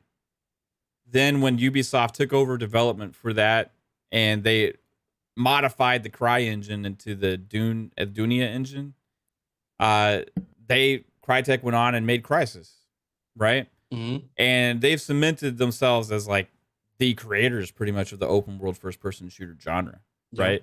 And they've been amazing doing things with map editors and innovating in lots of different ways. They license technology forward. Yeah, exactly. And I think it would be good for Xbox to have another one of those studios with all the IPs that they have, right, at the utilization. If there's a studio that could utilize all the capabilities of the Xbox, it will be done. Yeah, and plus they would get another engine and an engine developer, because they got a lot of great engineers at Crytek, right? Their engines sometimes have issues here and there, and they're not the best, easiest ones to work out as a licensing engine, what they tried to do in the past, but they know what they're doing with it. I think they tend to be CPU heavy, right?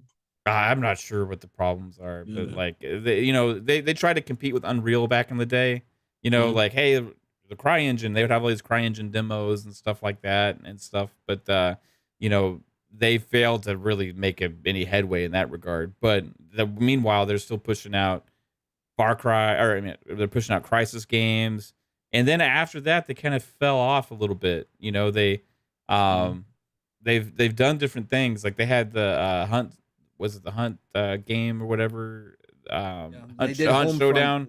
Homefront 2. They did the Crytek engine was used for that. And if you go back and play that now on a Series X, it's still a gorgeous game to this day. That was the Crytek UK that made that one. Yeah. And that's the same people that studio became the studio that's making Dead Island 2. Yep. So Dead Island looks phenomenal. Yeah. Just a lot of talent there, man. This is Jay, I was going to ask you, so Crisis, what do you think? This is my question. I said jokingly in the DMs, I said mid-gen refresh guaranteed now just to run this thing at 900p 30 frames, right? Do you think that Crytek's going to go all out again and try to make the bar setting game where it's one of those games that everybody goes, I think so. Can your system run Crisis? I think so. I think they need to come back and make that statement, like we're back. Right? Like we're back. Like, can your PC run us? Right. Right. Can you? Right. Yeah. Because that was a staple, right? That was like a Yep. mark forever. But can it run Crisis? Right. But can it run Crisis? You know, and that's the thing. Have you played the remakes, by the way? No. I haven't played the remakes. Nope. Okay. I was curious. I haven't played them yet either. They've been on sale a bunch of times, and I'm almost pulled the trigger, like almost, because they do look great. But I was just curious if you had played them yet. So, yeah, no, this has got me excited. And it sounds like they just started, so I don't expect this. This will probably lead off next gen, probably. Like if we're lucky, this will lead off next gen. But it's good to hear that they're back and they're active. Yeah.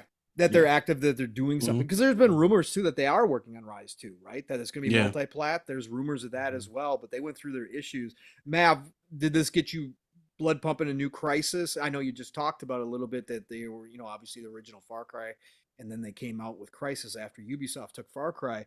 But does this get your blood pumping, or would you be more excited to know that Rise 2 was in the makings first? I am like, first off, Rise, I've not like I respect Rise and stuff. It's just not like there for me as much as the shooters that they've made, right? Sure. So I get way more excited for Crisis, right? And it's because of that Far Cry DNA. Like my favorite Far Cry was the first one, the Crytek Far Cry, the map editor, all that stuff. There's just a certain unique thing that they have with the open world games and like kind of sandbox gameplay that they put into them, that I think Ubisoft on their own has done great things with story with the Far Cry games, but they haven't necessarily captured the same level of innovation that Crytek had earlier on, right? And it's like they copied what Crytek did and then just kept expanding upon it, right? Where Crytek was like the true innovator that created that in the first place. I'd rather have the innovator. You know what I mean? Like I like the people that create that in the first place, you know, that create the technology around what makes it all possible. That's some real special stuff, you know? Like when you get those people that make the engines, the engineers that make those things, it's way better than people that just license out stuff or make things on other things. Cause you got talent that can make their own original content out of scratch. You know what I mean? And really push in genres forward and change things up. So I think whenever this next Crisis comes out, that's my expectation, is it's not going to be a cookie cutter type game. It's going to push things forward. So that's what has me more hyped about it over anything. And you talk about, if you want to mention Rise as well, like how gorgeous was that running on a VCR Xbox? You know what I mean? Like you want to talk about capabilities of a developer. Like I'm hyped. I agree with you about the acquisition thing because they were in money trouble, and I was wanting that to happen. There was rumors about it. I think ABK may have killed that. I don't know, but regardless, I hope they rise back to prominence because pun intended. Yeah, Crytek. Crytek had been one of those main names out there for shooters and stuff, and now like I saw the chat talking about it as Hunt Showdown. They're still somewhat prominent. They have these games, but nothing to that level that they were before. Right. And I think they deserve that respect and stuff. So. Yeah, and one reason I want to see Rise too, I was just gonna is because I want to see what they're capable of, right? Building it from the ground up. Because if you remember, the first Rise was a Connect game. It started off like a Connect game, and then they switched over. So I want to see what they're capable of. Crytek said, "Fuck this, we're not going to keep doing it." Right. So I want to see what they're really capable of if they're focusing on straight gameplay, because the gameplay was limited, right? It was like, listen, we got to switch over. It's just going to be button prompts. Yeah, get rid of the QTEs. Right. It looked fantastic though, but it was, come on. So I want to see what they're capable of. That's what I'm excited about. Rise or something like that. And I think that's a great, that's exactly what I was going to ask you, where you thought they would go with Rise 2. But yes, I do remember it started as a Connect game, and then it was punching. No. And then the QTEs in there, which were just over the, again, I don't mind a QTE here and there. It doesn't bother me like it bothers some people, but man, that was overdone in that game. Overdone. But the base game, what they had as a base for that game and the story and the graphics were already there, obviously, because it was Crytek. Mhm. You've already got the formula, right? All you've got to do is remove all that nonsense. And like you said, Jay, to build it from the start without having to worry about, QTEs, having to worry about Connect garbage, taking Yeah. all that time and putting it actually into just straight gameplay. What could they do with that? And I think they Right. would have something special. Because you imagine the development cycle, guys. We're doing a Connect game, right? Hey guys, no, we're not. No, we're not. We start We're over. back. Start over. Yeah, no, that would be awful. No, great topic to bring up there to end the show, Jay. I appreciate it, man. That was awesome. Yeah, I totally forgot about the Rise. I had it in the notes, but I totally forgot to bring it up. Yeah, I'm excited. I'm excited to see what they can do, and I would love to see that company come back because for a while there, they were the mark, man. They were the ones that everybody was chasing, right? Trying to get to that level, and I would love to see them come back to that. Yeah, they're definitely gonna push the 4090. Yeah. Oh yeah. Or by the time it comes out, the 6090. Yeah, the right. 6090. The 6090. Oh man. Well, again, thank you, Jay. Appreciate Absolutely. you, brother. It's a pleasure. Man, this has been a fantastic evening. Mav, my brother from another great show, another great audience, another great list of topics. Even though it was a slower news week, here we are, almost 4 hours in, brother. Tell everybody what we got coming up. We got Xbox Ultimate tomorrow night. What else we got going on, man? Xbox Ultimate. Oh shit! I forgot to close the lid. Xbox Ultimate is Friday night at 9 p.m. Eastern. Or sorry, 10 p.m. Eastern. PM in the PM every Thursday here at 7 p.m. Eastern. And then you got FSP on Mondays at 10 p.m. Eastern time, which Tidbits is a good part of that show as well. You can check it all out on the Fun Speculation Genius Network. marketing, bro. Let's go. Yeah. So appreciate you all watching the show. Yeah, this has been a fun one. If you do want to check out any of the other new merch in the shop, hey, there's a little promo thing. You can see some of it right now. No, the link's in the description below if you want to check out any of that stuff. I appreciate you all for being here. If you do like the content on the channel, hit the like button, share it out, sub to the channel, hit the notification bell. We have a blast here, and love talking games. And I got to thank you, J-Rock, for being here, man. It's a pleasure. First time on one of our shows, and I actually think this is the first time I've actually get to be on a podcast with you, period, which is crazy because I've been panels with so many different people, but like, it's cool to be able to be here and shoot the shit with you and talk games. So thanks for sticking out the long haul, man. This has been a blast. Fun. And we got to have you back on either this show or one of our other shows in the future, man. So I appreciate you, bro. And thanks, chat. You guys rock. Absolutely. About you, Pong. About me. It's always about me. No, it's not. Listen, Xbox Ultimate tomorrow night. You guys know it. As Mav said, of course, I will be there 10 p.m. Eastern, 9 o'clock Central Time. Obviously, Saturday mornings, it's Living Split Screen with my brother from another Steel Rain, where we do the same thing here. 2-man show, 3+ hours. Buckle up. This week, we'll probably cut it short because got to give a shout out to Midweek Mix-Up. I got to give a shout out to the Wandering Dutch. The community indie showcase that he puts together now on a yearly basis is going to be premiering on Saturday, about 3 hours into me and Steele's show on Living Split Screen. So we'll probably cut it short, let everybody over there. Again, he's got, I don't remember what he said, 150 games this year, indie games. He's got a bunch of community members, including myself and Steele, introducing that showcase as well. So please join up for that. But Living Split Screen every Saturday morning, 10 a.m. Eastern, 9 o'clock Central Time. Split Screen's all one word, 3+ hours. Buckle up every Saturday morning. Live, raw, and uncut. As Steele likes to say, we talk games and we get to chat involved, so be there. Saturday night, it's the Shop Podcast, PTK Blam's channel. That's right, you know it. PTK Blam puts on one of the best shows out there. He's been doing for 6+ years. Every Saturday evening, we end your Saturday night the right way. It's Blam. It's Fuzzy, it's myself, and this week we have Portia Power. That's right, Ains from Seasoned Gaming is joining us, 9 p.m. Eastern, 8 o'clock Central Time. Be there for the Shop Podcast. And then, of course, next week it starts all over again. Xbox Factor Podcast every Tuesday, even though I'm not on panel at all at this point, but I'm still a member, and I love that show. Mr. Boomstick, Double Barrel Gaming. Always has a great group of people over there talking games every Tuesday. It's all good things green on Xbox Factor, 12 p.m. Eastern, 11 o'clock Central Time. And then back here again, of course, for PM in the PM next Thursday, 7 p.m. Eastern, 6 o'clock Central Time, where me and Mav and I and whoever else will be discussing whatever topics come up next week. It could be a big week next week with CMA decisions. So we might have a lot of ABK to get into, which is going to be fun. Other than that, folks, thank you all for being here. It's the golden age of gaming, people. It really is. Best time ever to be a gamer. Can't tell you enough. No matter where you game, you've got something to play right now, and it's just going to keep piling up. So get out there. Have a great Friday. Have a fantastic start to your weekend. Play what you love. Love what you play. And we'll talk to you all real soon. Mav, get us out of here, brother. Appreciate you. We get your outro, Jay? Yeah. Yeah, we did. Right. Okay. We did I'm just before the making crisis sure. stopped. It's just before the crisis stopped. Pong's is so long, I forgot. Yeah, he brought up Crisis right after he got done with his okay. result. All right. Yeah. Well, everybody Go check out J-Rock on Twitter. Go follow him. Yeah, his Twitter handle's in the description below. And he's going to start a podcast soon. I'm going to get him to. Yeah. Let's go.